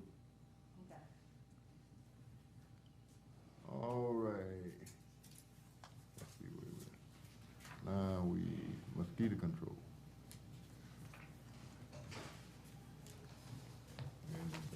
We done that. Good morning, Commissioners. DeWitt Polis, Franklin County Mosquito Control Director. There was no increase in my budget. Tentatively approved. Tentatively approved. How your equipment? Well, at this point, Commissioner, I think I've got 2 2013s and a 2009 pickup. So next year, we probably need to replace all those 3 trucks and probably 3 sprayers. But we're good for this year. I think we finished the season with what we've got and get us started into next year. But we'll be looking at replacing some of that stuff. And of course, the software that I use, they're always updating that, so I never budget for that. I just kind of take it out of some of the other line items. But it seems like every year they increase the renewal fees and the backup, the maintenance stuff they do for us. But next year, we're probably going to need to replace some of that stuff. Next year, you're gonna drop the bomb on us, huh? Yep, next year. Okay. You got a lot of money to spend everywhere else this year, so we'll try to put it off to next year. Yeah, and sir, DeWitt also, he receives $33,403 in state support to fund his budget. So the burden on ad valorem is actually $183,517 for his budget. Mm-hmm. And it's probably a good time to bring it up, the CDC money. Yes. That I received. I actually done some work. They'd asked me to volunteer in some stuff and with some programs, and we received some money from the CDC. And I've been offsetting some of these other expenses with that money, so it's kind of helped us. It has. It has. And several years ago, we actually received Zika funds, and DeWitt was able to actually roll his pesticide purchases and pay for that out of the Zika funds, and it did allow for the last new truck that he purchased. It paid about half of it. Mm-hmm. Okay. That's good. But keep us in. Let us know how your equipment during the year. Sir. During the year, make sure if your equipment look like it's gonna hold up, or keep us Yeah. posted. I think at this point, we're okay. Yeah, I mean, it's equipment, you know how that goes. I mean, Yeah. but we do the routine maintenance on all that stuff so if we break it all down. And during the wintertime, we completely tear it down and go through it and pumps and stuff. So, and we try to stay on top of it.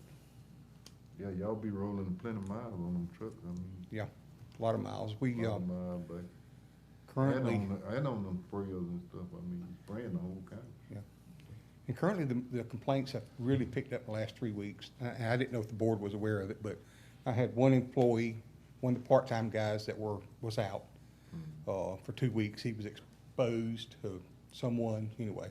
He was out, and then a full-time employee has some family has some health issues, and he's back to work as of Monday, off and on, but still dealing with that. But he was out like 3 weeks, so I actually accumulated, I don't know, probably 70 or 80 hours comp time in those 2 weeks myself, because I had to step up and help them, the other guy, part-time guys. But now I have them back to work, so hopefully but the complaints have picked up, you know, with the rain and stuff, so.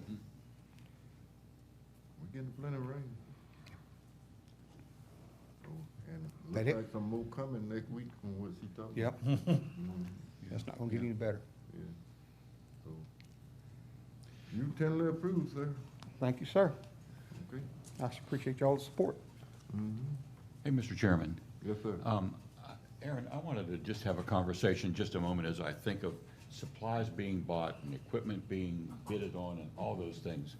I know many of us in this room who run businesses or supervise businesses are used to doing this technique that I know in my business, I'll pick up the phone and just call a random vendor and ask for a better price on something that I'm looking forward to paying. I may look at an old invoice that we bought the same product for last year, and I'll be looking for that same price or something better, talking about how loyal we are as a vendor to that particular provider and that type of thing. And I'm moved as we look at this budget to feel like that needs to be a process that we do here in the county, right down from getting paper supplies to pens. Do we have that type of culture built into our departments and checks and balances to be sure that that price is the bottom one, and we've worked at it hard to get that way? I do know that, Virginia with the road department, I know that she will actually call around and get prices, from time to time on her road materials and such. You're wheeling and dealing, Virginia? Yes, sir. That's what I need. That's good. That's so important. Okay. And then also Yes, as if well. I could say so, we do the same thing on our pesticide purchases. Okay. I've dealt with the same company for several years, but I Right. send out bids. Right. And then most years, they'll try to up a little bit, and I'll pull an old invoice. Well, I got it for this price That's right. last year. Can you do that Exactly. again? And most of the time, they're pretty loyal to us. Yeah, and when they know, you know. I think that's real important. Yeah. Yeah. Okay. And that does happen a lot too with our other departments. They'll call us and say, hey, can you look and see the last time we purchased, grills for Parks and Recreation or, doggy disposal, different things of that nature. And we get a lot of calls, wanting copies of old invoices, and it helps when they're negotiating with Yep. the vendors as well. There you go. Okay, good. All right, y'all have next on the agenda will be the Extension office. Yeah, the extension. Veteran Service Yep. Convention. That's you. Good morning, Commissioners. Eric Lovestrain, County Extension Director. I do actually have a slight increase that the university would like to request, but it's not really related to my basic extension program operations. It's a result of a recent promotion that I received. I basically was promoted from an Extension Agent 2 to an Agent 3 as part of the university's permanent status system. And the university is asking that the county portion of the agent's salary be maintained to at least an 80-20 split, where the county's portion is a 20% coverage. And they do that around the state and all the extension programs. Most of them actually have a 60-40 split. The county covers 40% of agents' costs for the extension offices. There are a few with a 70-30 split, but Franklin County is actually the only one that they're asking to do this 80-20 split to cover 20% of the agent's salary, actually. And it would result in a $2,342 annual increase to the extension portion contributed by the county. But that amount that has been paid since I've been in the position since 2014 has actually been flat. It hasn't changed since then. So that's what the university would like me to submit as a budget request for consideration by the commission.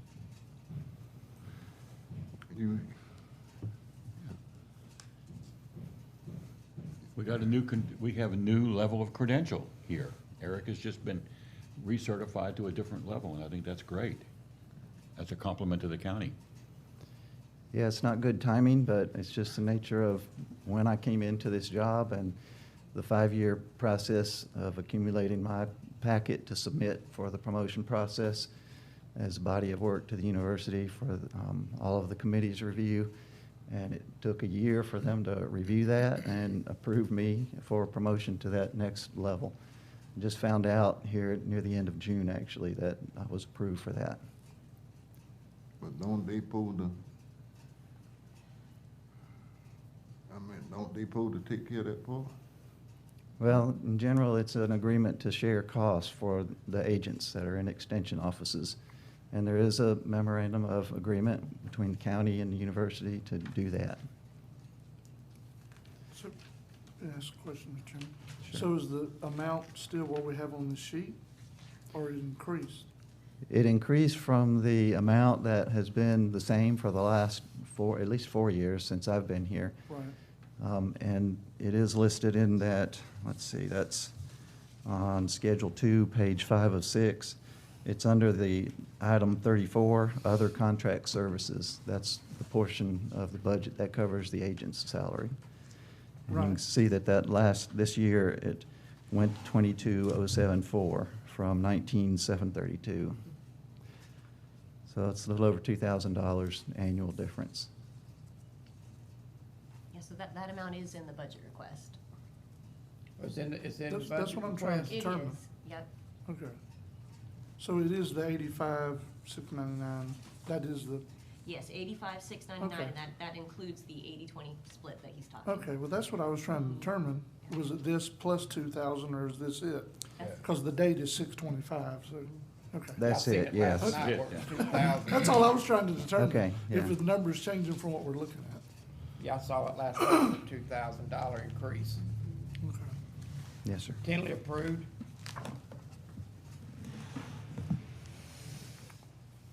All right, I appreciate it. Thank you very much. Appreciate your support. Thank you, Eric. Thank you so Good. much. Thank you, Eric. All right, Commissioner, if we would, since we have a few minutes, Erin recommends, and I agree with her, that we do the 3:30 review because that's all her. That's not anyone coming in. So she run through all the ones that's on your agenda for 3:30, those grants and those budget items. And then we can break, and then we'll come back at 1:30. You're probably gonna have the Health Department, Weems, and TDC in-house, and then the Circuit Court, State Attorney, Public Defender, Guardian Ad Litem, Dog Island Conservation, and Appalachian Center would all be done via the phone system. They're all gonna call in. I asked them all to call in rather than traveling from Tallahassee or wherever they were traveling from. So Okay. if you guys are good, if Mr. Chairman, you're good with that, we can go ahead and Go knock ahead. out the 3:30 ones now. That's this afternoon. After that, the 1:30 set, that's it for the day. Let's do it. Okay, Commissioners, next on your list will be the Auditor Fee, which is tab 35. I don't know if you still do tabs or how they can get there. Oh, just name it. They have a bookmark. Okay, Yeah. Auditor Fees will be your bookmark page. Ralph Roberson with Roberson and Associates, his proposed fee is a 2% increase. That equates to about a $1,500 increase in the auditor fees. As far as that's concerned, Ralph has not gone up. I think is this the first increase for Ralph, Linda, do you know? I believe it is. I believe it's the first increase that Ralph has asked for since they actually became our auditors. Okay.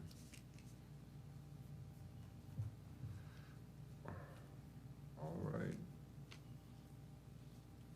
What y'all wanna do? Can I approve? tentatively approved. Next will be the Okay. order, insurance. Yep, now as far as the insurance with Capital Health Plan, I've not been able to, receive a firm renewal rate from them yet. With the coronavirus pandemic, they are having an impossible time trying to, estimate, claims, anticipate claims history with the coronavirus, and then also, there's been a lot of, deferred procedures as far as, medical. And, as far as that's concerned, it's a $144,492 increase. What I did was I went in, I did a 10% estimated increase on our renewal rates. Hopefully that does not occur. I did hear that the Franklin County School Board renewed at an 8% increase. Now last year it was only 4% for us, so that was much more positive. I did talk to Deborah Sis with CHP. She said that the 10% estimate that I had was, she felt like that would be more than sufficient. She hadn't seen the rates yet. She's asking them every day. I called her even this morning. Still just waiting on the rates. And once we receive them, then I'll actually go through and adjust all the budgets downwards. And at that point, maybe by your next county commission meeting, I can actually have a firm rate to present to you all. And we can make a decision at that point. And it's always something that you can go out to bid for insurance, or we can look at other carriers if you are interested. With the health insurance, I do have the worst case scenario in there. We did have one positive.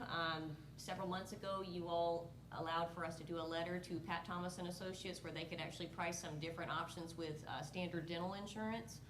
And the standard came in, and so long as we moved our county covered our county covered life insurance from Florida Combined Life, which was $2.40 per month for a $10,000 accidental death policy. There's $10,000 accidental death and then $10,000 just for regular death. But it costs $2.40 per employee.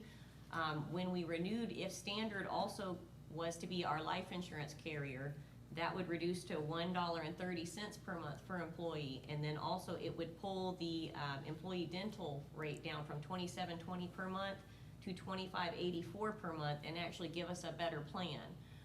And the plan that we're looking at now is one where there's the in-network and out-of-network is actually at the same level. And I know that's something that, the doctor here in town, Dr.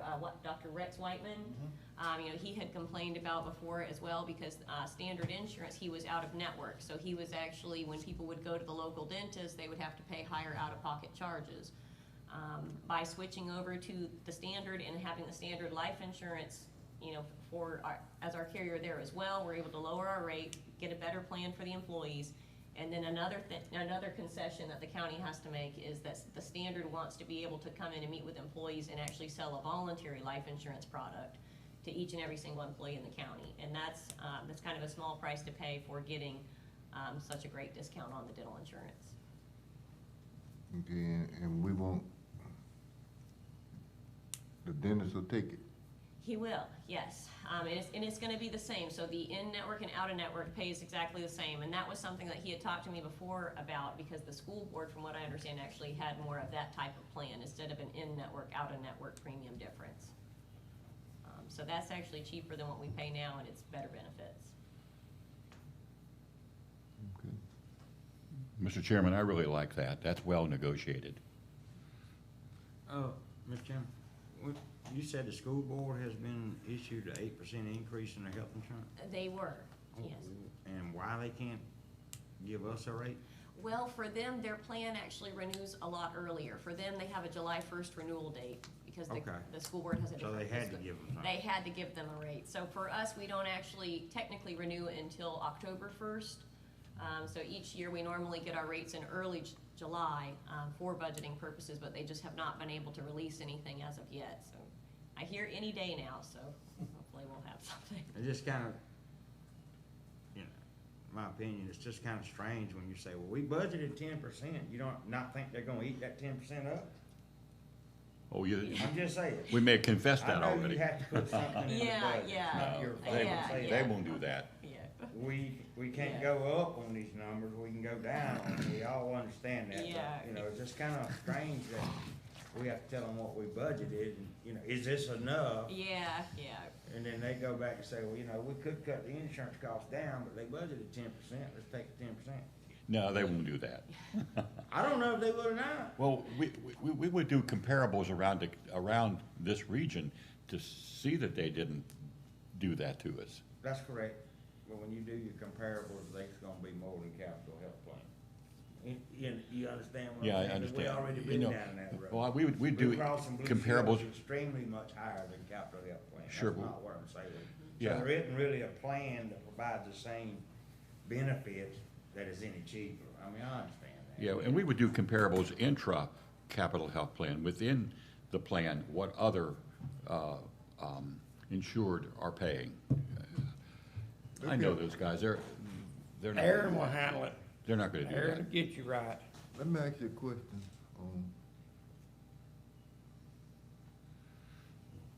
There's no other insurance like state we can look at? Well, as far as carriers within the county, there is, we basically have three options. You have United Healthcare, you have Blue Cross Blue Shield, and then you also have Capital Health Plan. Now, there are some other options out there. I know the Florida Sheriff's Association has some self-insured risk pool. At one point, they had reached out to me, and, you know, I'd sent them our census information. I haven't heard back, and I will follow up with her on that as well. However, with the self-insured risk pool, I'm not particularly fond of that idea, just personally. And again, you know, Commissioner Parrish is correct. It's really hard to beat Capital Health Plan's rates. I mean, that's just. We've already been down that road. And they might beat capital health plan by a few dollars, and next year they'll double what they saved you this year. I mean, that's the way insurance is. Yeah. Like homeowners insurance, if you don't go out every 3 years, you pay more than you should be paying, because every year they go up, and if you don't take the time to compare and go to a different plan with the same limits and everything, then you're gonna lose money. That's just the way it is. Look like, They incrementally go up on you. I guess it's not for me to understand, but I always didn't understand why we couldn't ever fall under the state blanket. Yeah, and that's actually interesting because the state actually pays more per employee than the county does.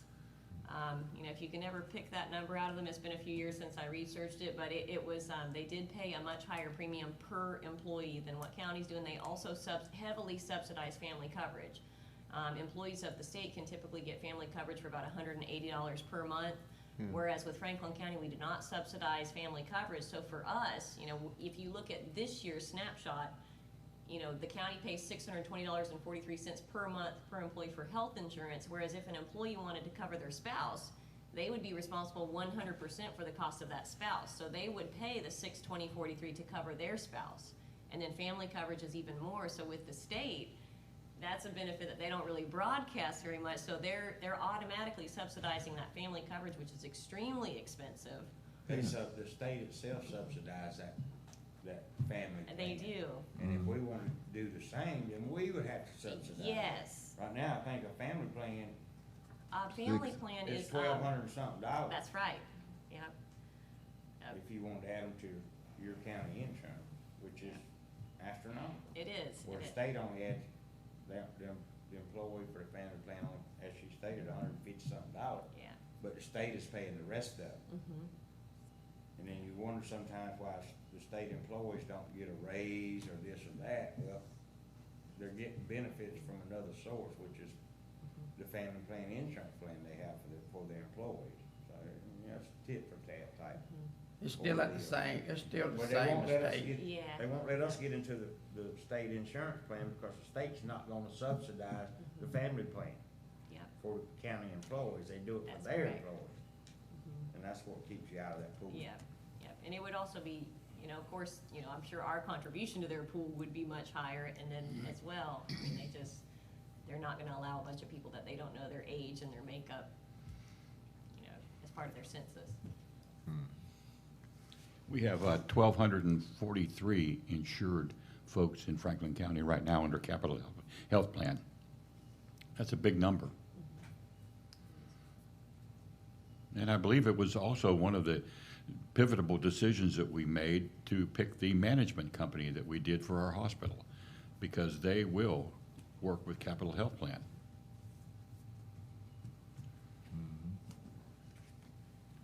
Tentatively approved. There you go. All righty. Next will be, wait. Carabel Redevelopment Trust. Yep, and the Carabel Redevelopment Trust, each year, you know, we transfer, essentially with the tax increment districts, the city of Carabel along the Carabel waterfront, and there's actually all the supporting documentation, you know, for the tax increment district, you know, behind this estimate sheet. In 1996, the city of Carabel established the CRA. It gave you a 1996 base year taxable value in the tax increment district of $7,423,025. So that was the taxable value then. The 2020 current year taxable value in the tax increment area is $22,303,470. And with the tax increment districts, what happens is the difference between the base year and the current year, any of the growth, that money is essentially multiplied by the county millage rate, and the entity ends up with those funds. So for the city of Carabel, their distribution this year is going to be $84,103, and it was about a $3,000 increase between the two tax increment districts as far as our distribution to the districts. The city of Apalachicola, they actually passed their tax increment district. Their base year was established in 2014. It had a base year value of $31,376,822. Their 2020 current year taxable value in the tax increment district is $40,915,846. We are anticipating an estimated payment to them of $53,914. And that's what the city of Apalachicola can anticipate. And as far as, you know, what either district does with the proceeds, you know, that's something that, you know, the county does not get mixed up in. That's something that's decided, you know, by those two districts. So any questions relative to what they spend it on is gonna have to be directed towards them. I can tell you about the distribution that we make, but beyond that, that's it. Aren't they supposed to, Mr. Chairman, aren't they supposed to contribute also? I believe they are, but their exact contribution, that's gonna be something for, a question for them. Isn't there one of them that hadn't contributed nothing in about 7 years? And didn't they say they were not going to accept any more money until they caught those payments up? They did discuss that last year. Yeah, they did, but I haven't heard any formal. I'll leave it at, I don't think they got all the legal issues with that plan worked out. So do we hold on to this money until the legal issues are worked out? No, I think it's the other way around. I think we have to Yeah, release it we have to unless we're distribute told it not to. until they Yeah, actually. it's the other way around. So they're required by state statute to fix all these issues? We're Who's required over- to distribute. Yeah, we're So- required to That's all distribute. we're required to do? Yeah. Okay. Free money. All right. Okay, the next section is grants and other funds, and I would actually like to combine them because, they kind of go hand in hand, if I can do that. We're still on the Carabel and Oh, Appalachian yes. Trust Sorry. thing, ain't been Okay. tentatively approved Okay. yet. Right. Getting ahead of myself. I'll tentatively approve Carabel. Yep, there you go. That's right. Tentatively approve Appalachia. Okay. There you go. Okay. All right. Thank you for that break in the serious tone, Commissioner. Next will be the grants. Okay, And grants other is- funds. Okay. Fund 122, the Law Enforcement Educational Fund. There is a $2 fee collected on county criminal, county traffic, and circuit criminal cases. See Florida Statute 318, which outlines the assessment of these fees, and Florida Statute 938.15, which specifies how the fees are to be split.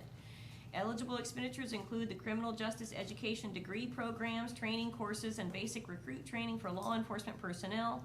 There is approximately $90,635 available in this fund. We have Fund 123, the Law Enforcement Trust Fund. There's a small balance of $3,189, which remains in the fund to be used for investigation expenses by the Sheriff's Department. This balance is from years ago when the County Commission received the proceeds from forfeitures. Fund 125, the Healthcare Trust Fund. As passed by voters, the Franklin County discretionary sales surtax of 1% took effect on January 1st, 2008. The estimated proceeds this year will be $2,338,160. Now, that is the same estimate that was used for last year, because as of yesterday, the Florida Department of Revenue and the Office of Economic and Demographic Research had not released that sales tax revenue estimate. And one thing about taxes that are actually collected within Franklin County, those taxes I don't anticipate will have the same sort of negative impact as the state shared revenues. Because if we actually received our proceeds check for the discretionary sales surtax and for all taxable sales within the county for the month of May proceeds, we were only off by 10%. And Franklin County was actually shut down 2 vacation rentals until just before Memorial Day. So that was very good news, and we've actually had a lot of tourism traffic in our community because people are able to socially distance, and we're not a heavily populated area. So whereas South Florida is being heavily impacted by the travel restrictions, we have not seen the same thing, and we seem to have rebounded strongly for sales taxes collected within our borders.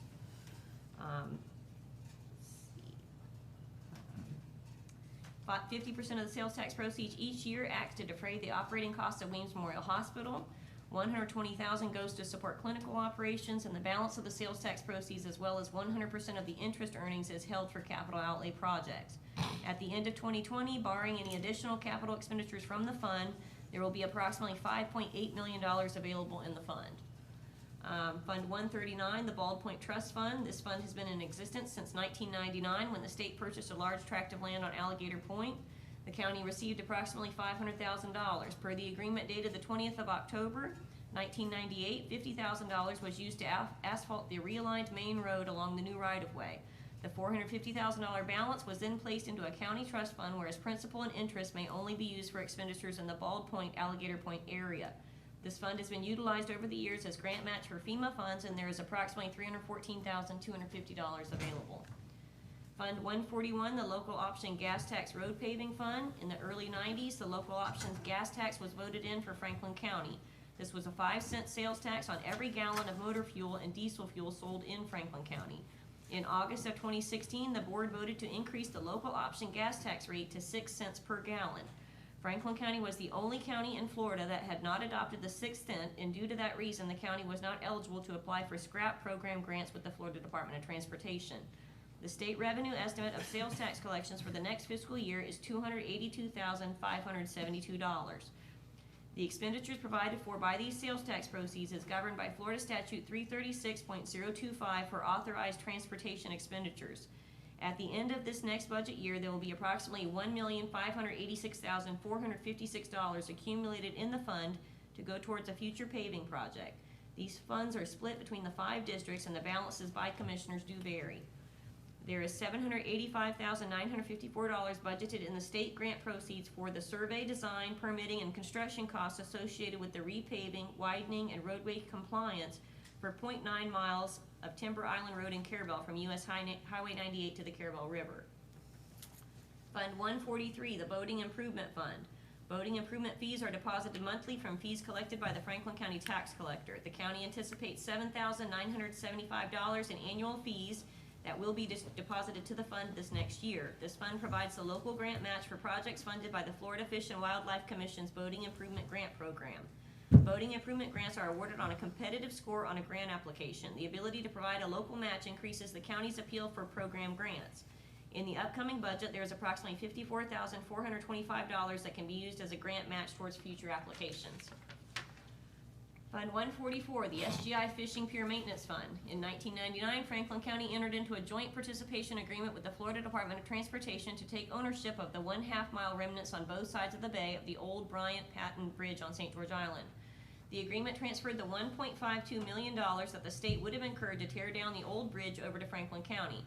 The county received the $1.52 million on February 22nd, 2006, and now has fishing piers on St. George Island and East Point. In June of 2012, during Tropical Storm Debbie, a barge broke loose from a Progress Energy construction project and drifted into the St. George Island fishing pier. Approximately 165 feet near the causeway was demolished by the barge. To provide access to the severed fishing pier, the county paid $654,367 to bridge the 165-foot gap. There was a lengthy legal battle, and the Progress Energy subcontractor, Orion Construction, the owner of the barge, we sought reimbursement for the damage. In January of 2016, a mandated immediate settlement agreement was reached, and in February of 16, the county received a check for $575,000 as payment for the damages. At this time, there is $1,716,664 available in the St. George Island Fishing Pier Maintenance Fund.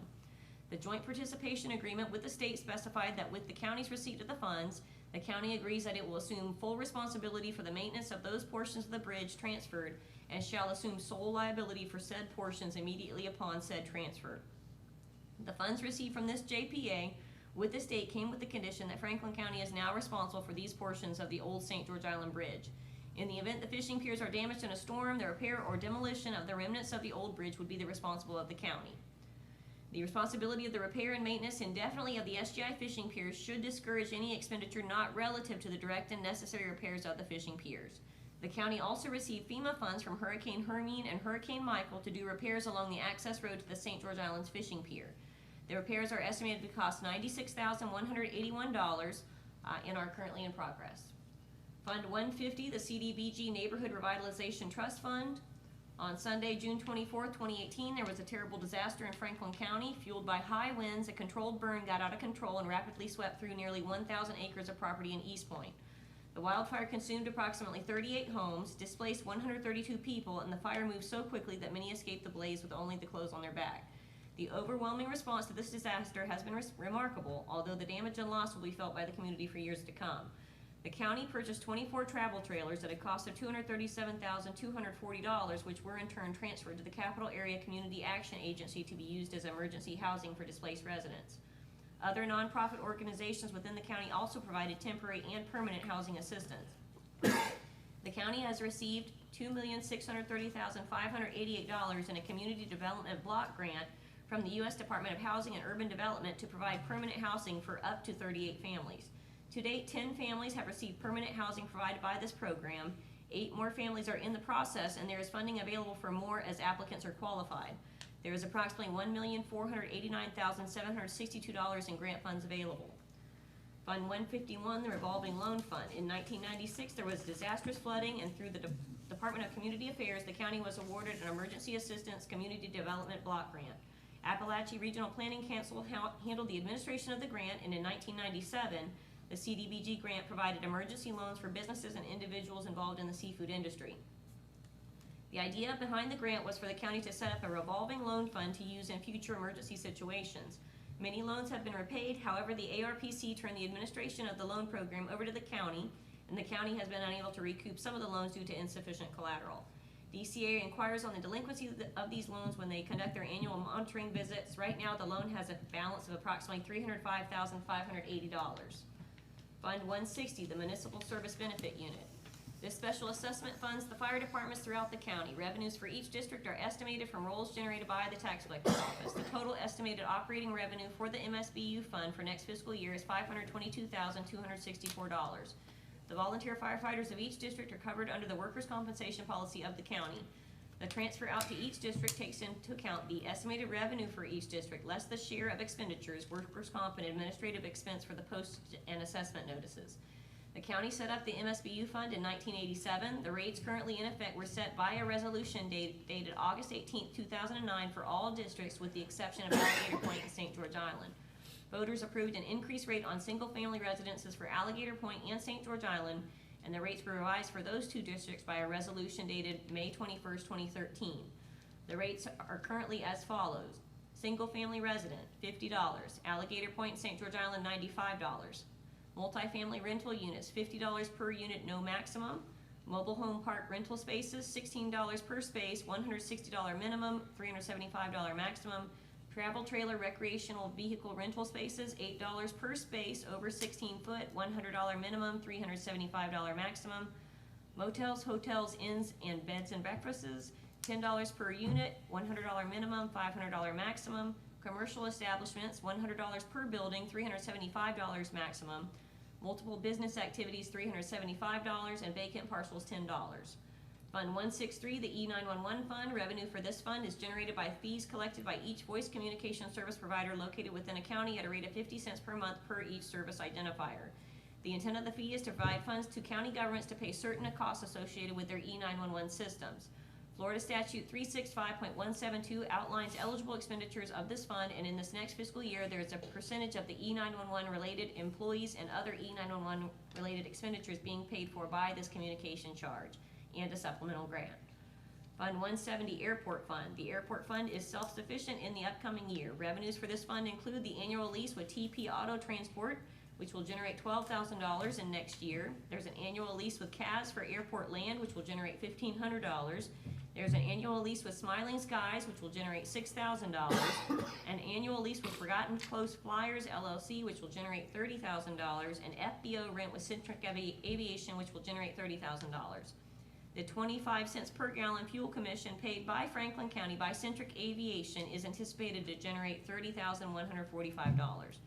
These revenues all defray the cost of operating expenses for the Apalachicola Airport, including the insurance expense for the hangar facilities and storage tank liability policies. There are several grant projects for the airport in next fiscal year. In grant-funded projects, there is $135,496 in additional pavement marking funds, $689,729 to design and construct a north-south taxiway, and a $779,711 trip grant to rehab the apron pavements. Fund 180 and 181, the Affordable Housing Assistance Trust Fund and HHRP Trust Fund. Franklin County will not receive the standard $350,000 annual allocation for rehabilitation or down payment assistance for qualified residents in next year's budget. The amount budgeted in the upcoming year for the SHIP fund is simply remaining funds from the current allocation. The Florida Housing Finance Corporation, through the Hurricane Housing Relief Program, provided over $1 million in funding to harden existing residents for qualified homeowners or provide for full replacement of mobile homes built before 1994 as part of community resilience measures. Fund 181 is newly created as these funds were required to be in a separate fund as part of the grant agreement. Fund 301, the Capital Outlay Reserve Fund.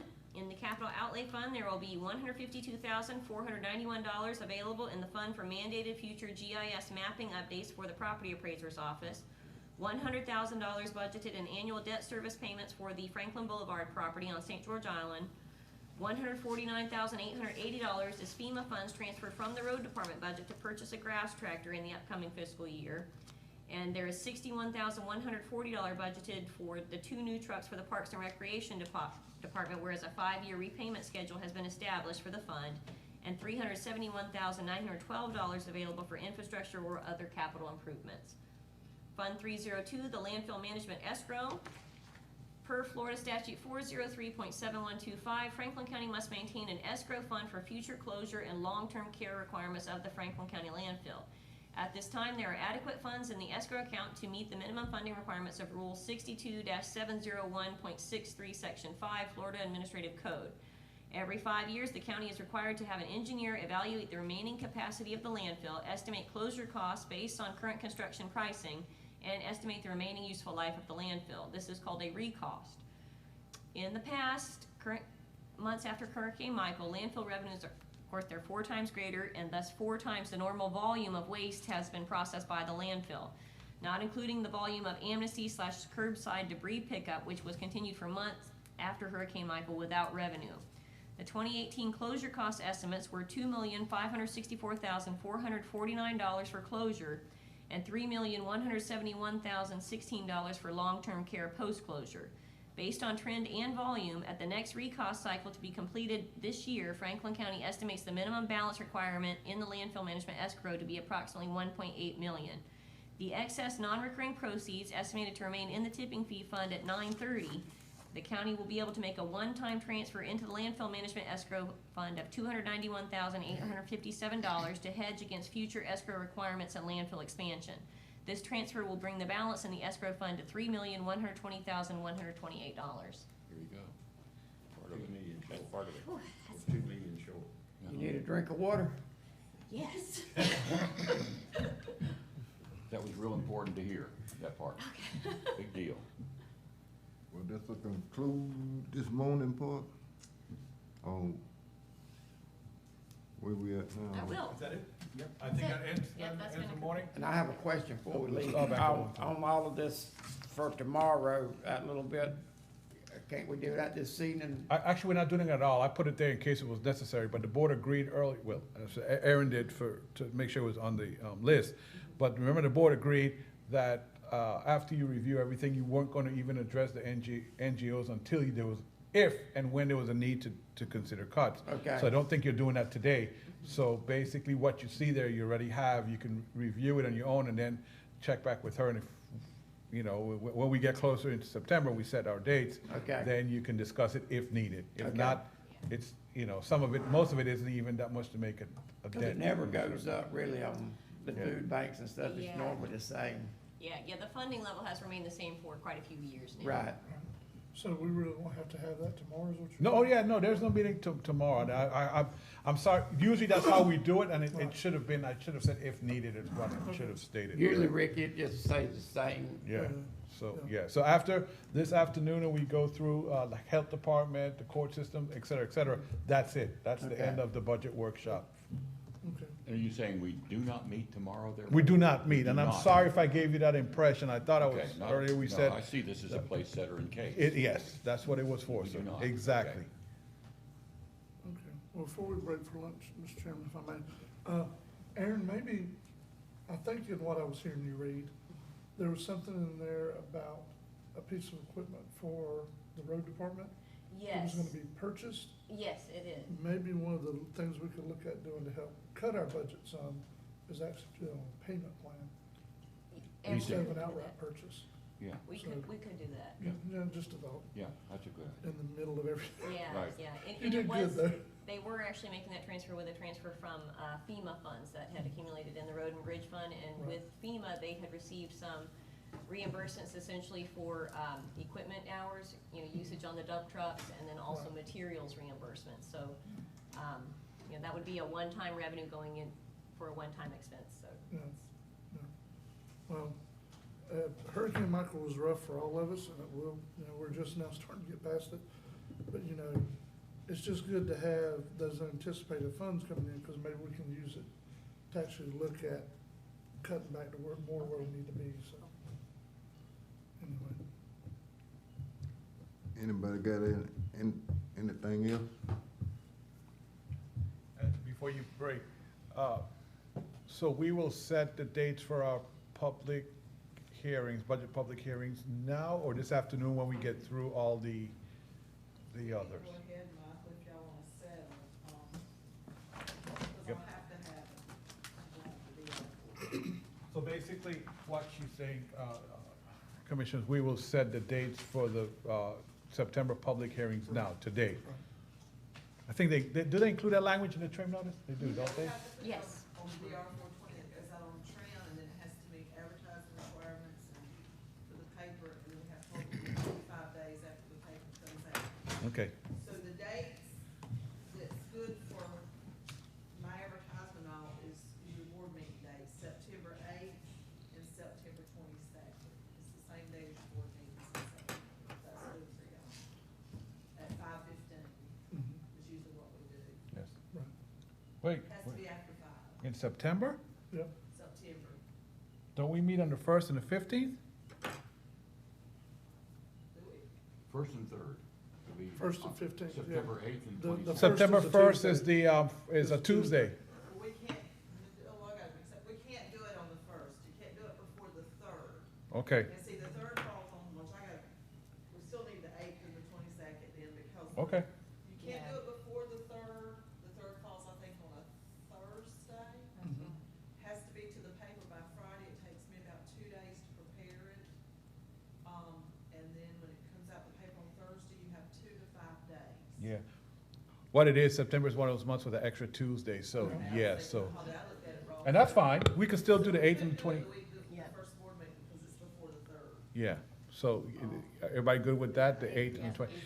It'll be the opposite Tuesdays from when we meet for regular meetings, but if everybody's good with that, But it'll also be at 5:15 in the afternoon. yes, 5:15, we have to do it after 5 o'clock, Yeah. that's fine? Is that good? I'm good with I that. don't have no problem with it. 5 o'clock on the 8th and the 22nd. Yes, sir. Okay. I'm sorry, 5:15, 5. 5:15. Thank These are dates that we affirm the budget at that point.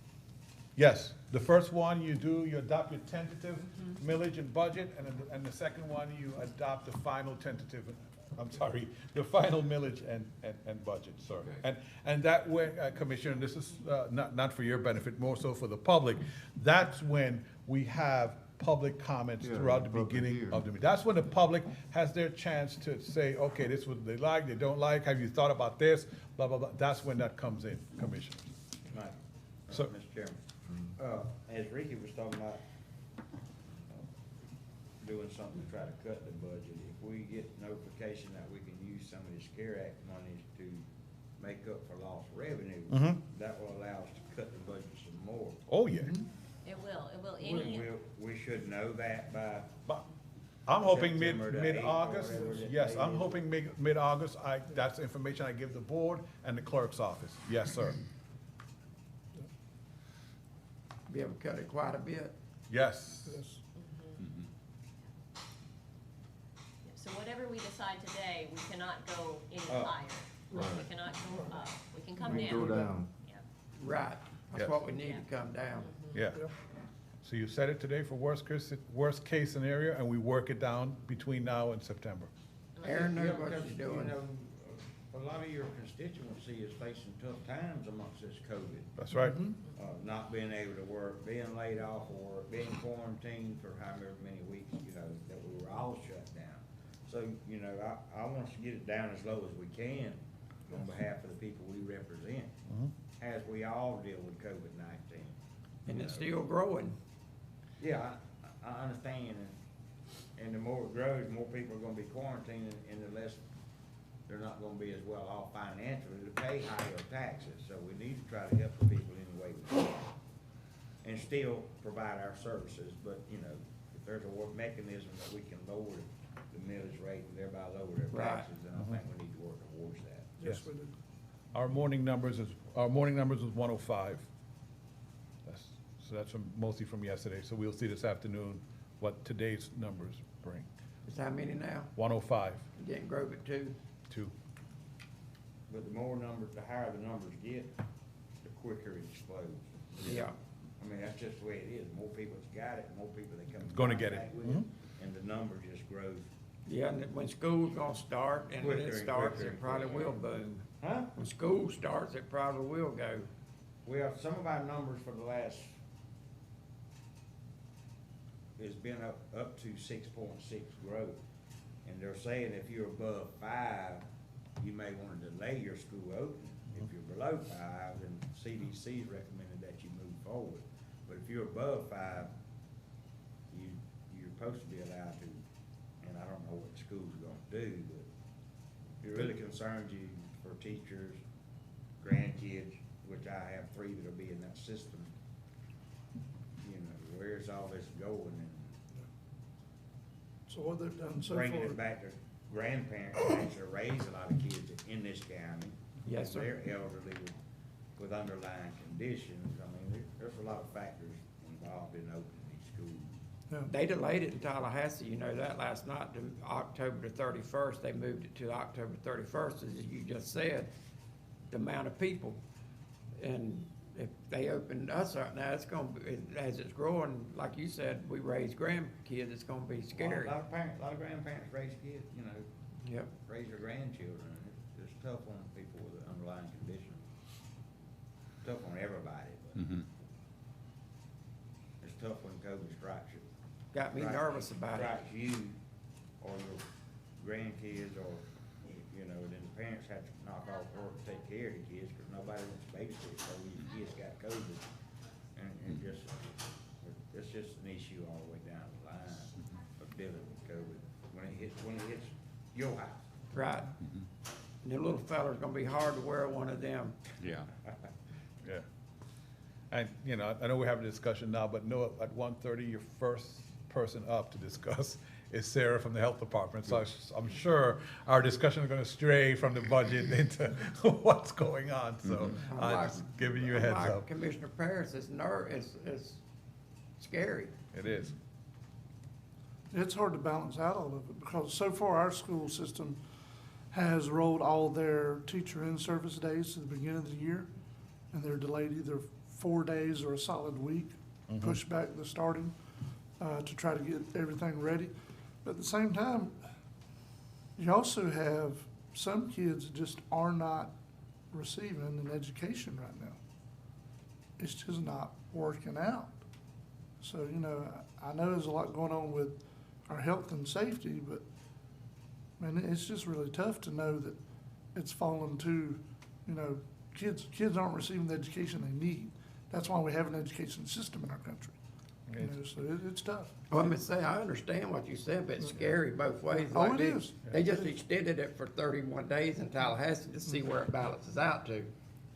It's, I'm glad it's not our decision, but. Exactly. There's school employees that are dealing with coronavirus right now. School ain't even open.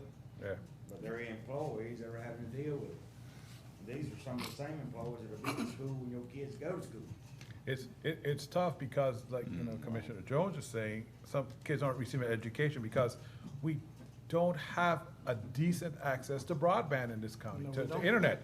And it's really hard. And then you have parents at home trying to balance to work whatever shift they can get, and then have to worry about the kids at home and how they can balance. And then if you work, let me tell you, if you put in a day in here in that front office and you got 4 or 5 contractors just in the morning alone arguing, well, not arguing, but you know, it's hard for the ladies to go home after dealing with in here all day and then have to turn around and teach their kids. That's tough. Yeah. I'm telling you, And it's as hard. Roy said, it's gonna be hard for people to buy that internet, speedy internet to teach 4 or 5. They ain't gonna be able to afford it too. Yep. So there's a lot against us, I'm just saying. It's a tough It's situation. a tough situation, Commissioner, you're correct. Y'all ready to break for lunch? Yes, sir. 1:30, everybody, 1:30. 1:30. Franklin County Board of County Commissioners, now in recess for lunch. Be back at 1:30.